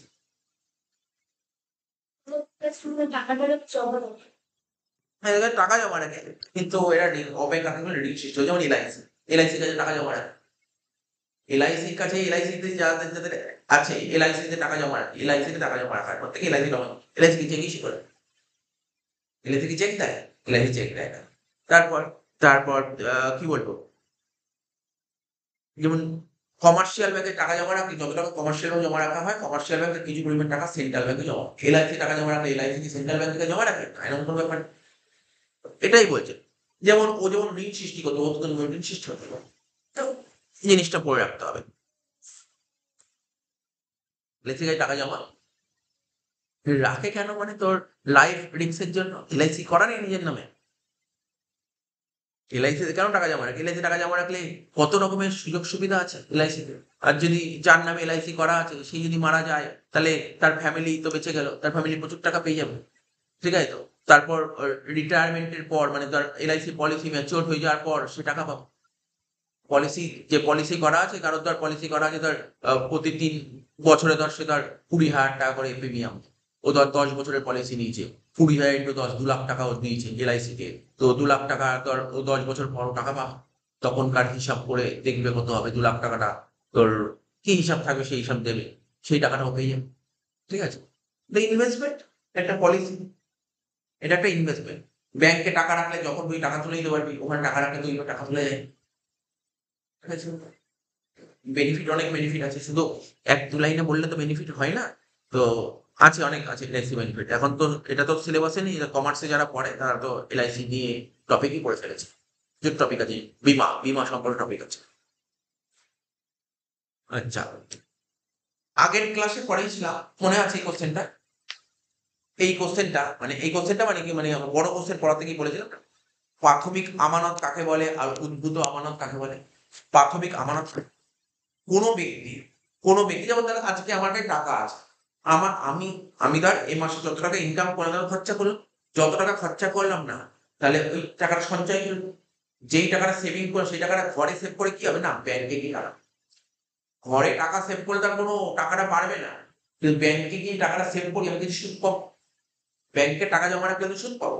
তাই বলছে কোনো ব্যক্তি তার সঞ্চয় ব্যাংকে জমা দিতে পারে। বাণিজ্যিক ব্যাংক সেই অর্থ জমা নিয়ে আমানতকারীর নামে একটা অ্যাকাউন্ট খোলে। আমি যদি ব্যাংকে টাকা জমা দিই, তাহলে আমার যদি ওই ব্যাংকে অ্যাকাউন্ট না থাকে, আমার নামে একটা অ্যাকাউন্ট খুলবে, খুলে ওই অ্যাকাউন্টে টাকা জমা রাখবে। ঠিক আছে তো? এইভাবে যে আমানত সৃষ্টি হয় তাকে বলা হয় প্রাইমারি ডিপোজিট। প্রাইমারি ডিপোজিট সৃষ্টির মানে দেশের মোট অর্থের যোগান বাড়ে না। প্রাইমারি সৃষ্টির মাধ্যমে আমার টাকাটা জমাই রেখে দিল ব্যাংক, আমার টাকা জমাই রেখে দিল ব্যাংক, তো কাউকে লোন দিল না, আর ব্যাংক যদি কাউকে লোন না দেয় তাহলে ঋণ সৃষ্টি হবে, এটাকে বলে প্রাইমারি। আর এখানে কি ডেরাইভ ডিপোজিট কাকে বলে? ঠিক আছে, বলছে বাণিজ্যিক ব্যাংক কোনো ব্যক্তি বা প্রতিষ্ঠানকে ঋণ দিতে পারে, আমার থেকে টাকা নিয়ে ব্যাংক লোন। ঠিক আছে তো? তাহলে এইভাবেই তো ঋণ সৃষ্টি হবে। তো বলছে ব্যাংক ব্যক্তি ও প্রতিষ্ঠানকে নগদ অর্থে ক্যাশ টাকা লোন দেবে না, ওর নামে একটা লোন অ্যাকাউন্ট খুলে ওর মধ্যে টাকাটা ফেলবে, ওর যখন ইচ্ছা টাকা ওখান থেকে তুলে নেবে। ব্যাংক ব্যক্তি ও প্রতিষ্ঠানকে নগদ অর্থে ঋণ না দিয়ে ওই ব্যক্তি বা প্রতিষ্ঠান নামে একটি অ্যাকাউন্ট খুলে ওই হিসাবে ঋণ অর্থ জমা দেয়। এই ধরনের আমানতকে বলা হয় শিষ্ট আমানত, ঋণ আমানত বা উদ্ভূত আমানত। শিষ্ট আমানত সৃষ্টির মাধ্যমে দেশের মোট অর্থের এর মাধ্যমে কি হবে, দেশের মোট অর্থের যোগান বাড়বে। ঠিক আছে? এই জন্য বলা হয় প্রতিটি আমানত ঋণ সৃষ্টি করে। দেখ সিম্পল ব্যাপার, তুই আজকে ব্যাংকে গিয়ে টাকা জমা দিলি, ব্যাংকে গিয়ে তুই 10,000 টাকা জমা দিলি, ঠিক আছে? ব্যাংক 10,000 টাকা 10% সরিয়ে বাকি 1,000 টাকা সরিয়ে 9,000 টাকা অন্য কাউকে লোন দেয়। যদি লোন দেয় তখনই তখনই উদ্ভূত আমানত সৃষ্টি হবে। আর যদি লোন না দেয় ওই টাকাটা, তাহলে এইটাই হচ্ছে বেসিক। মানে এখানে কি হবে, প্রাথমিক আমানতের মাধ্যমে অর্থের যোগান বাড়ে না, কিন্তু উদ্ভূত আমানতের মাধ্যমে অর্থের যোগান বাড়ে।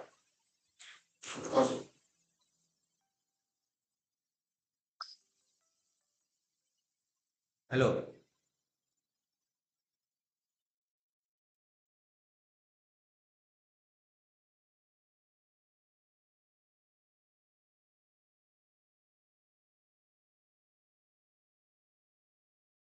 বারোটার সময় আমি পড়াচ্ছি।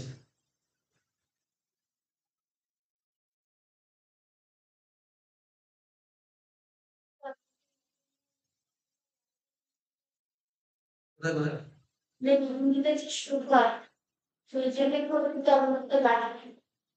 হ্যাঁ, মানে ধর আগের দিন বোঝালাম না, ধর 1,000 টাকা লোন দিয়ে 1,000 টাকাটা 10,000 টাকা তৈরি হয়ে গেল।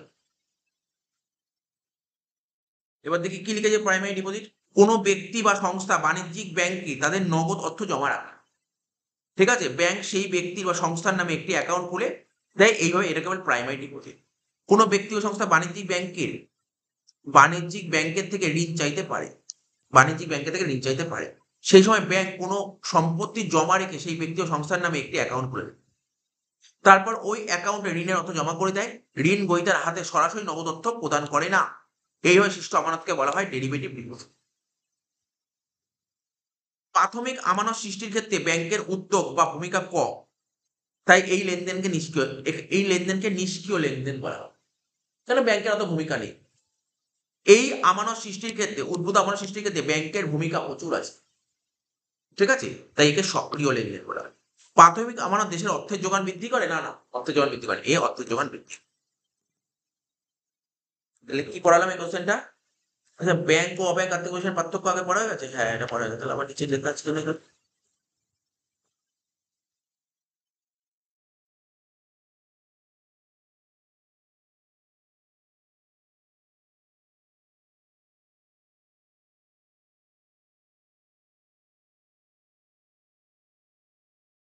ওই কোশ্চেন তো পড়লাম এবার, এটা তো পড়েছি আমি, অসুবিধা নেই। এবার পড়বো এসএলআর। 13 নম্বর কোশ্চেনে পড়বো এসএলআর কাকে বলে। এসএলআর বিধিবদ্ধ তরল সম্পত্তির অনুপাত, মানে স্ট্যাটুটরি লিকুইডিটি রেশিও কাকে বলে, এটা বলো। স্ট্যাটুটরি লিকুইডিটি রেশিও কাকে?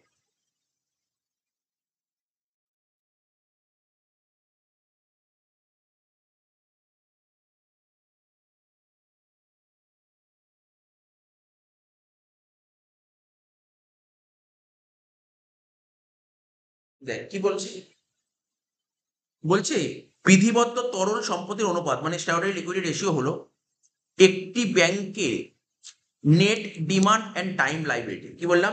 Net demand and time liability, ঠিক আছে। কি বললাম? আবার বলছি এসএলআর জিনিসটা কি? এসএলআর বলতে বোঝায় একটা ব্যাংকের নেট ডিমান্ড অ্যান্ড টাইম লাইবিলিটির ন্যূনতম শতাংশ যেটি তরল সম্পদের আকারে রাখতে হয়, যেটি তরল সম্পদের আকারে রাখতে হয়। ভালো করে বুঝবি যে এসএলআর জিনিসটা, এসএলআর জিনিসটা, এসএলআর হচ্ছে কি বললাম, শর্টে বললাম NDTA, net demand and time deposit, ঠিক আছে। এসএলআর হলো একটা ব্যাংকের নেট ডিমান্ড অ্যান্ড টাইম ডিপোজিটের কত পার্সেন্ট, কত পার্সেন্ট তরল সম্পদ আকারে ধরে রাখতে হয়, ঠিক আছে। কত পার্সেন্ট তরল সম্পদ আকারে ধরে রাখতে হয়। সাপোজ ধর বললো যে আমার এসএলআর হচ্ছে 20%, ঠিক আছে। তাহলে ধর কেউ ধর ব্যাংকে ধর 1 লাখ টাকা জমা করেছে, তাহলে 20% এসএলআর, 20% এসএলআর তার মানে কত? এসএলআর মানে 100% সরল। তাহলে 1 লাখের 20,000 টাকা সরায়, তাহলে লোন দেবে কত? 80,000 টাকা লোন দেবে, 80,000 টাকা লোন দিতে হবে, ঠিক আছে। 80,000 টাকা লোন দিতে হবে।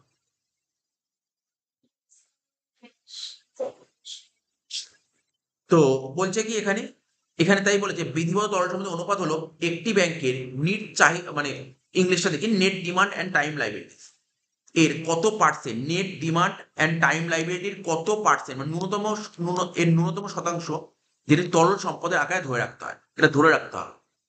ভারতবর্ষে বিধিবদ্ধ তরল সম্পত্তির অনুপাত হলো একটি বাধ্যতামূলক সত্ত্ব, যেখানে বাণিজ্যিক ব্যাংকগুলিতে আর্থিক স্থিতিশীলতা ও নিয়ন্ত্রক সম্মতি নিশ্চিত করার জন্য তাদের আমানতে একটা নির্দিষ্ট শতাংশ তরল সম্পদ আকারে ধরে রাখতে হবে। ওই সিআরআর তরল আকারে ধরে রাখতে হবে, ঠিক আছে। ওই সিআরআর আর কি বললাম এসএলআর দুটো একই জিনিস। এই সিআরআর আর এসএলআর দুটোকে মেলালে কি হয় জানিস তো? এলআরআর। এলআরআর এর ফুল ফর্ম হচ্ছে লিগাল রিজার্ভ রেশিও, ঠিক আছে। লিগাল রিজার্ভ রেশিও এটা হচ্ছে এমন একটা রেশিও প্রতিটি ব্যাংক, প্রতিটি কমার্শিয়াল ব্যাংকে ধরে রাখতে হবে এত পার্সেন্ট।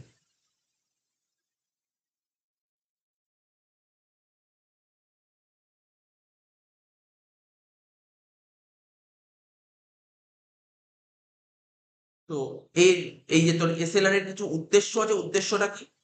ব্যাংক ঋণের ব্যাংক ঋণের সম্প্রসারণটা নিয়ন্ত্রণ করা, মানে প্রচুর ব্যাংক লোন দিয়ে মানে ওর যে সম্প্রসারণটা হচ্ছে এটাকে নিয়ন্ত্রণ, কন্ট্রোলে নিয়ে আসা। ব্যাংকগুলিকে সরকারি লগ্নিবদ্ধ বিনিয়োগে উৎসাহ দেওয়া, ব্যাংকগুলিকে গভর্নমেন্ট বন্ড, বুঝতে পারলে, গভর্নমেন্ট সিকিউরিটি, এইগুলো কি হচ্ছে, এইগুলো ও তোমার বিনিয়োগে ইনভেস্টমেন্ট করতে উৎসাহ দেওয়া। ব্যাংকগুলির আর্থিক সচ্ছলতা নিশ্চিত করা, ব্যাংকগুলির কাছ থেকে অর্থ তুলে নেওয়ায়, ব্যাংকগুলির কাছে অর্থ তুলে নেওয়ায় চাহিদা মেটাতে এবং আর্থিক স্থিরতা বজায় রাখার জন্য পর্যাপ্ত তরল সম্পদ রয়েছে সেটি নিশ্চিত করা। তো এই জিনিসটা তোকে পড়তে হবে। তাহলে আরো একবার দেখে নিই এসএলআর জিনিসটা কি। এই কথাটা তোকে বলতে হবে, net demand and time liability, net demand and time liabilities. বলছে বিধিবদ্ধ তরল সম্পদের অনুপাত হলো একটা ব্যাংকের নেট ডিমান্ড অ্যান্ড টাইম লাইবিলিটির কত পার্সেন্ট, যে কোনো একটা ব্যাংকের net demand and time liability যে আছে তার কত পার্সেন্ট, মানে ন্যূনতম একটা পার্সেন্টেজ তরল আকারে, মানে লিকুইড আকারে ধরে রাখতে হবে একটা পার্সেন্টেজ। ধর সেটা তো 20% হতে পারে, 10% হতে পারে, ধরে রাখতে হবে। কেউ 1 লাখ টাকা জমা দিল, তার 10% ধরে রাখতে হবে। ভারতবর্ষে এই এসএলআর এসএলআরটা হলো কি একটা বাধ্যতামূলক শর্ত, যেখানে বাণিজ্যিক ব্যাংকগুলিতে আর্থিক স্থিতিশীলতা নিয়ন্ত্রক সম্মতি নিশ্চিত করার জন্য তাদের আমানতের এক নির্ধারণ করে নেয়। একটু দেখে নিবি এসএলআর জিনিসটা। ব্যাংক রেট, আজকে ফটো পাঠিয়ে দিয়েছি। ব্যাংক রেট কাকে বলে? ব্যাংক রেট জিনিসটা কি?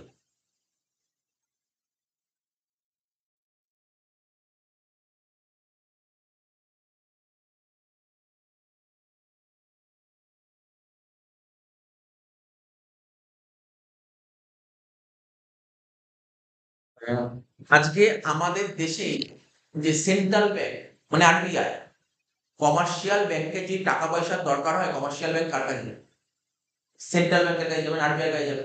তা আরবিআই ধর কমার্শিয়াল ব্যাংকে লোন দিবে, তা ফ্রিতে লোন দিবে, ওর বদলে তার বদলে থেকে কিছু নেবে। আজকে আমি আমি একজন পাবলিক হিসেবে কমার্শিয়াল ব্যাংকের কাছে লোন দিতে যাই, কমার্শিয়াল ব্যাংক আমার থেকে কি নেবে? রেট অফ ইন্টারেস্ট নেবে। বলতে ইন্টারেস্ট, ইন্টারেস্ট চাইবে, লোন নিলে ইন্টারেস্ট নেবে। একই রকম ভাবে কমার্শিয়াল ব্যাংক যখন সেন্ট্রাল ব্যাংকে লোন চেতে যাবে, তাহলে সেন্ট্রাল ব্যাংক কমার্শিয়াল ব্যাংকের কাছ থেকে কি নেবে? লোন নিলে ইন্টারেস্ট। এই ইন্টারেস্ট রেটটাকে বলা হয় ব্যাংক রেট, এটাকে বলা হয় ব্যাংক। আমাদেরকে বলা হয় ইন্টারেস্ট, কিন্তু সেন্ট্রাল ব্যাংক যখন কমার্শিয়াল ব্যাংকে লোন দেবে, ওই লোনের যে ইন্টারেস্টটা হয়, যে পার্সেন্টেজ, ওটাকে বলে ব্যাংক রেট। ঠিক আছে, ওটাকে বলা হয় ব্যাংক রেট। তাই এখানে কি বলেছে দেখ, কোন দেশের কেন্দ্রীয় ব্যাংক প্রথম শ্রেণীর ঋণপত্র জমা রাখে বা প্রথম শ্রেণীর বিল পুনর্বারটা করে। বিল পুনর্বারটা মানে বিল ডিসকাউন্টিং করে, ঠিক আছে, মানে বিলটা বেচে দেয়। বাণিজ্যিক ব্যাংকগুলিকে যে নিম্নতম বার্তার হারে অর্থ ঋণ দেয়, তাকে বলা হয় ব্যাংক রেট। সিম্পল ব্যাপার, তোকে বললাম যে ব্যাংক রেট কাকে বলে। ব্যাংক রেট কাকে বলে? তো ব্যাংক রেট তো নেবেই, ও তো রেট নেবেই। সেন্ট্রাল ব্যাংক যখন কমার্শিয়াল ব্যাংকে লোন দেবে, তার বদলে তো ওর থেকে তো একটা চার্জ করবে, একটা রেট নেবে, তো ওই রেটটাকেই বলে ব্যাংক রেট। ব্যাংক রেট হলো কেন্দ্রীয় ব্যাংকের সুদের হার, সেন্ট্রাল ব্যাংকের সুদের হার। অর্থনীতিতে যখন মুদ্রাস্ফীতি দেখা যায়, মানে ইনফ্লেশন দেখা দেয়, তখন কেন্দ্রীয় ব্যাংক ব্যাংক রেট বাড়িয়ে দেয়। দেশে যদি জিনিসপত্রের দাম প্রতিনিয়ত ওঠানামা হতে থাকে, তখন কমার্শিয়াল ব্যাংক ও সেন্ট্রাল ব্যাংকে টাকা থাকছে, তাহলে সেন্ট্রাল ব্যাংক ওটাকে কন্ট্রোল করার জন্য ও কি করবে? ব্যাংক রেটটা বাড়াবে। আর যদি দেশে যদি ইনফ্লেশন দেখিয়ে দেয়, তখন কি করবে? ব্যাংক রেটটা কি করবে? তখন কমিয়ে দেবে। কেন ও চাইছে না যে আজকে কমার্শিয়াল ব্যাংক সেন্ট্রাল ব্যাংকে লোন দিল, কারণ লোনের টাকা নিয়ে কি করবে? কাউকে টাকা ধার দেবে, টাকাটা ধার দিলে লোকের হাতে তো আবার টাকা চলে যাচ্ছে। ও চাইছে না লোকের হাতে টাকা যাক, সেন্ট্রাল ব্যাংক। ও মানে সেন্ট্রাল ব্যাংক চাইছে না লোকের হাতে টাকা যাক, ওটাকে কন্ট্রোল করার জন্য ও রেট বাড়িয়ে দেবে। তাহলে সেন্ট্রাল ব্যাংক যদি রেট বাড়িয়ে দেয়, তাহলে কমার্শিয়াল ব্যাংক কি করবে? ও তো প্রফিট করবে, ও তো রেট বাড়িয়ে দেবে। ঠিক আছে, কমার্শিয়াল ব্যাংক আগে যেই রেটে ইন্টারেস্ট দিচ্ছিল পাবলিককে, এখন ওই রেটটা কি করবে? আরো ওরা বাড়িয়ে দেবে। মানে পুরো কন্ট্রোল কার হাতে থাকে? পুরো সেন্ট্রাল ব্যাংকের হাতে কন্ট্রোল থাকে। তাহলে এটাই হচ্ছে ব্যাংক রেট কাকে বলে। এবার ব্যাংক কাকে বলে, ব্যাংকের বৈশিষ্ট্য হয়তো সোজাই কোশ্চেন। ব্যাংক কাকে বলে, ব্যাংকের বৈশিষ্ট্যগুলো কি কি? অর্থনীতিবিদ শেয়ার্সের মতে ব্যাংক কাকে বলে তুই জানিস? যে প্রতিষ্ঠান নগদ অর্থকে আমানতে রূপান্তরিত করে, যে প্রতিষ্ঠান নগদ অর্থকে মানে ক্যাশ টাকাকে আমানতে রূপান্তরিত করবে, এবার আমানতকে নগদ অর্থে রূপান্তরিত করবে। ঠিক আছে, তো যে ব্যাংক কাকে বলে, দেখ শেয়ার্স কি বলছে, একজন ভদ্রলোক, একজন ইকোনমিস্ট কি বলেছিল, যে প্রতিষ্ঠান নগদ অর্থকে আমানতে কনভার্ট করবে, আবার আমানতকে নগদ অর্থে রূপান্তরিত করবে। বুঝতে পারলি তো? নগদ অর্থকে আমানত হয়ে, নগদ অর্থ দিয়ে আমানত হয়ে যাবে, আবার আমানত দিয়ে নগদ অর্থ। এবং কোন আমানতকারী নগদ জমা অপর আমানতকারীতে হস্তান্তর করবে, একজনের জমা আর একজনের জায়গায় ট্রান্সফার করবে। এটাকেই বলা হয়, এটাই তো ব্যাংক। আজকে ধর আমি ব্যাংকে টাকা জমা দিলাম, আমার টাকার দরকার ব্যাংকে, আবার আমার একটা অ্যাকাউন্টে অন্য একটা অ্যাকাউন্ট, এই তো ব্যাংক। এটা তো ব্যাংকের মতো কাজ হয়। একটু বড় করে দেখলে, যে সমস্ত সংস্থা জনসাধারণের টাকা জমা রাখে এবং যে সমস্ত প্রতিষ্ঠান জনসাধারণ টাকা জমা রাখে এবং সেই অর্থ ঋণ হিসেবে জনসাধারণকে সরবরাহ করে, অর্থ সৃষ্টি করে, তাকে ব্যাংক বলে। সংকীর্ণ অর্থে ব্যাংক বলতে কি বোঝায়? ব্যাংকের আইনগত সংজ্ঞাকে বোঝানো হয়। প্রকৃতপক্ষে পৃথিবীর প্রত্যেকটি দেশের ব্যাংকিং আইনে কোন কোন প্রতিষ্ঠান ব্যাংক হিসেবে কাজ করবে তা নির্দিষ্ট করে দেয়। কোন প্রতিষ্ঠান তখনই ব্যাংক হিসেবে মনে করা হবে যখন ওই দেশের কেন্দ্রীয় ব্যাংক তা অনুমোদন করবে, তাকেই আমি ব্যাংক বলবো, যেখানে সেন্ট্রাল ব্যাংক যদি এর অনুমোদন দেয়। ভারতে 1949 সালের ব্যাংকিং আইনে কি বলা হয়েছে? ভারতে 1949 সালের ব্যাংকিং আইনে বলা হয়েছে, ব্যাংক হলো এমন একটি সংস্থা যে ঋণ প্রদান করবে, লোন দেবে এবং বিনিয়োগের জন্য জনসাধারণের কাছ থেকে আমানত গ্রহণ। এবং ওই আমানতকারী চাওয়া মতো চেক, ডাক, অন্য উপায় ফেরত দিতে সক্ষম। আগে একই কথা বলেছি, একই কথা আবার আসছে। ব্যাংকের কিছু বৈশিষ্ট্য কি কি? ব্যাংক জনসাধারণ যে টাকা জমা রাখে তাকে আমানত বলে। আমানত চেকের মাধ্যমে তোলা যায়। আর ৩, সঞ্চিত আমানত থেকে ব্যাংক জনসাধারণ বা প্রতিষ্ঠানকে ঋণ। ঠিক আছে? এই কোশ্চেন তোকে পড়ানো। তো পরে পড়াচ্ছি। প্রাইম লেন্ডিং রেট, এটা পড়বো। প্রাইম লেন্ডিং রেট, মৌলিক সুদের হার কাকে বলে? মৌলিক সুদের হার জিনিসটা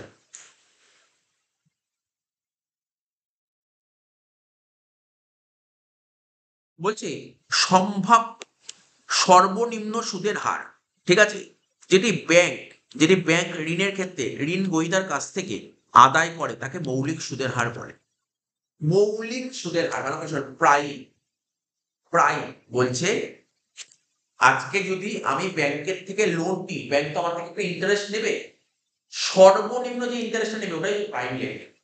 বলছে সম্ভাব্য সর্বনিম্ন সুদের হার। সর্বনিম্ন সুদের হার, বুঝতে পারছি? সর্বনিম্ন, সর্বোচ্চ বলে সর্বনিম্ন সুদের হার যেটি ব্যাংক ঋণের ক্ষেত্রে ঋণ গ্রহীতার কাছ থেকে আদায় করে তাকে মৌলিক সুদের হার বলে।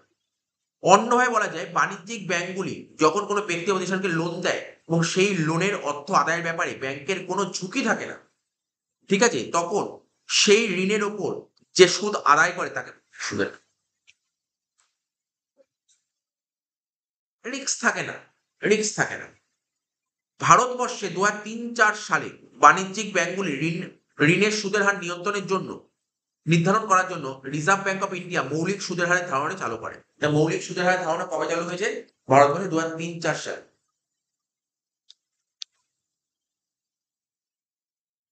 ভারতীয় রিজার্ভ ব্যাংক এমন ভিত্তি হার নির্ধারণ করে যার নিচে কোনো রিপোর্টের প্রতিষ্ঠান স্পষ্টভাবে অনুমতি না দিলে মৌলিক সুদের হার স্থাপন করতে পারে না।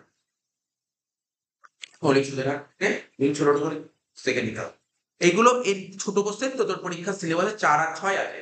হয়তো এর সঙ্গে আরেকটা কোশ্চেন জুড়িয়ে দিয়ে করে দেবে। একটা বড় কোশ্চেন দেবে, 2 নম্বর এখান থেকে শুরু। এখানে বলছে কি সিআরআর এর সাথে এসএলআর এর পার্থক্য।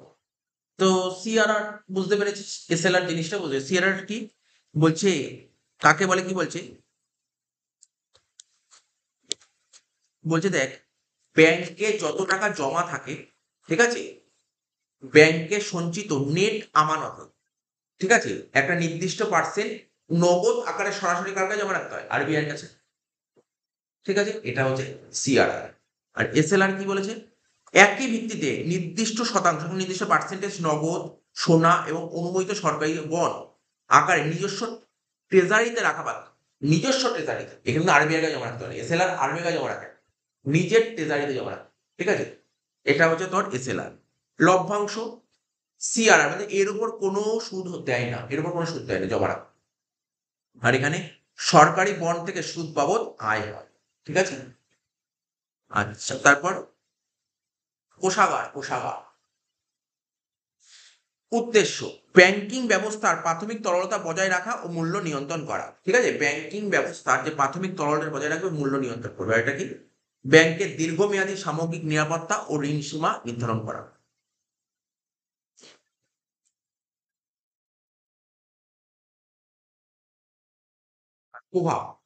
প্রভাবটা কি বলেছি?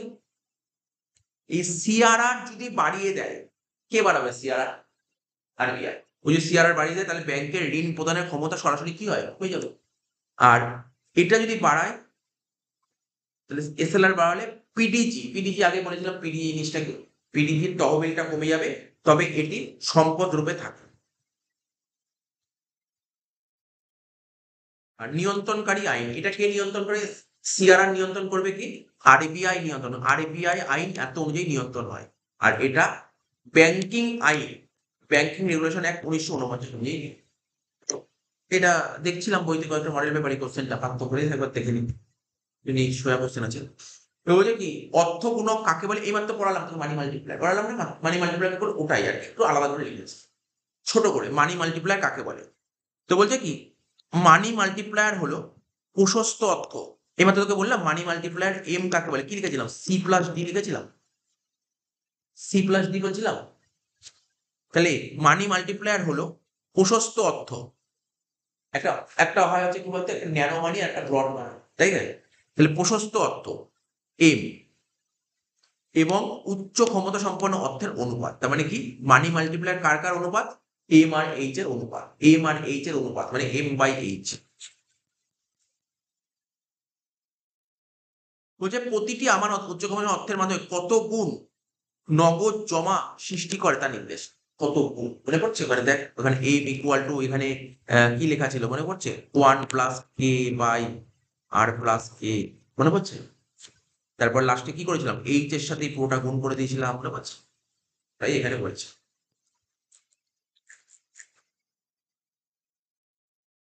দেখ এখানটা আমি বলছি, এখানে লিখেছিলাম না, এখানে দেখাচ্ছে।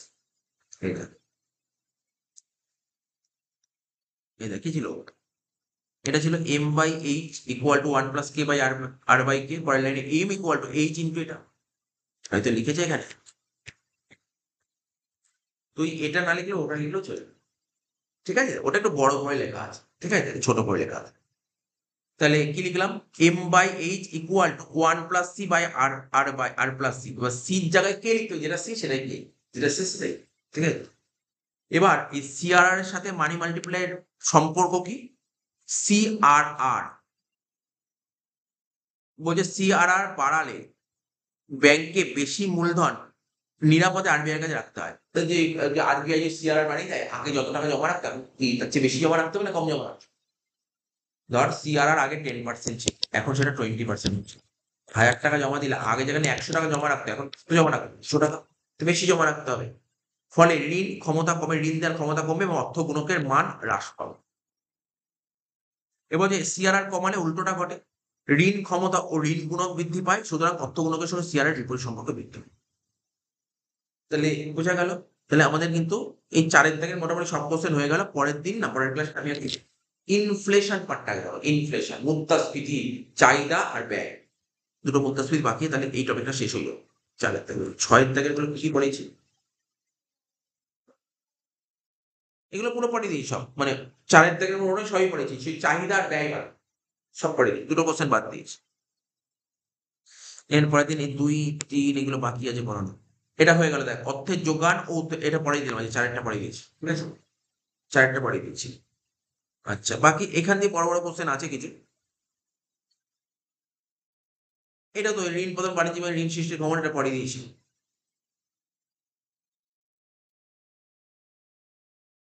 তো কয়েকটা বাকি আছে, পরের মতন এগুলো পড়ো।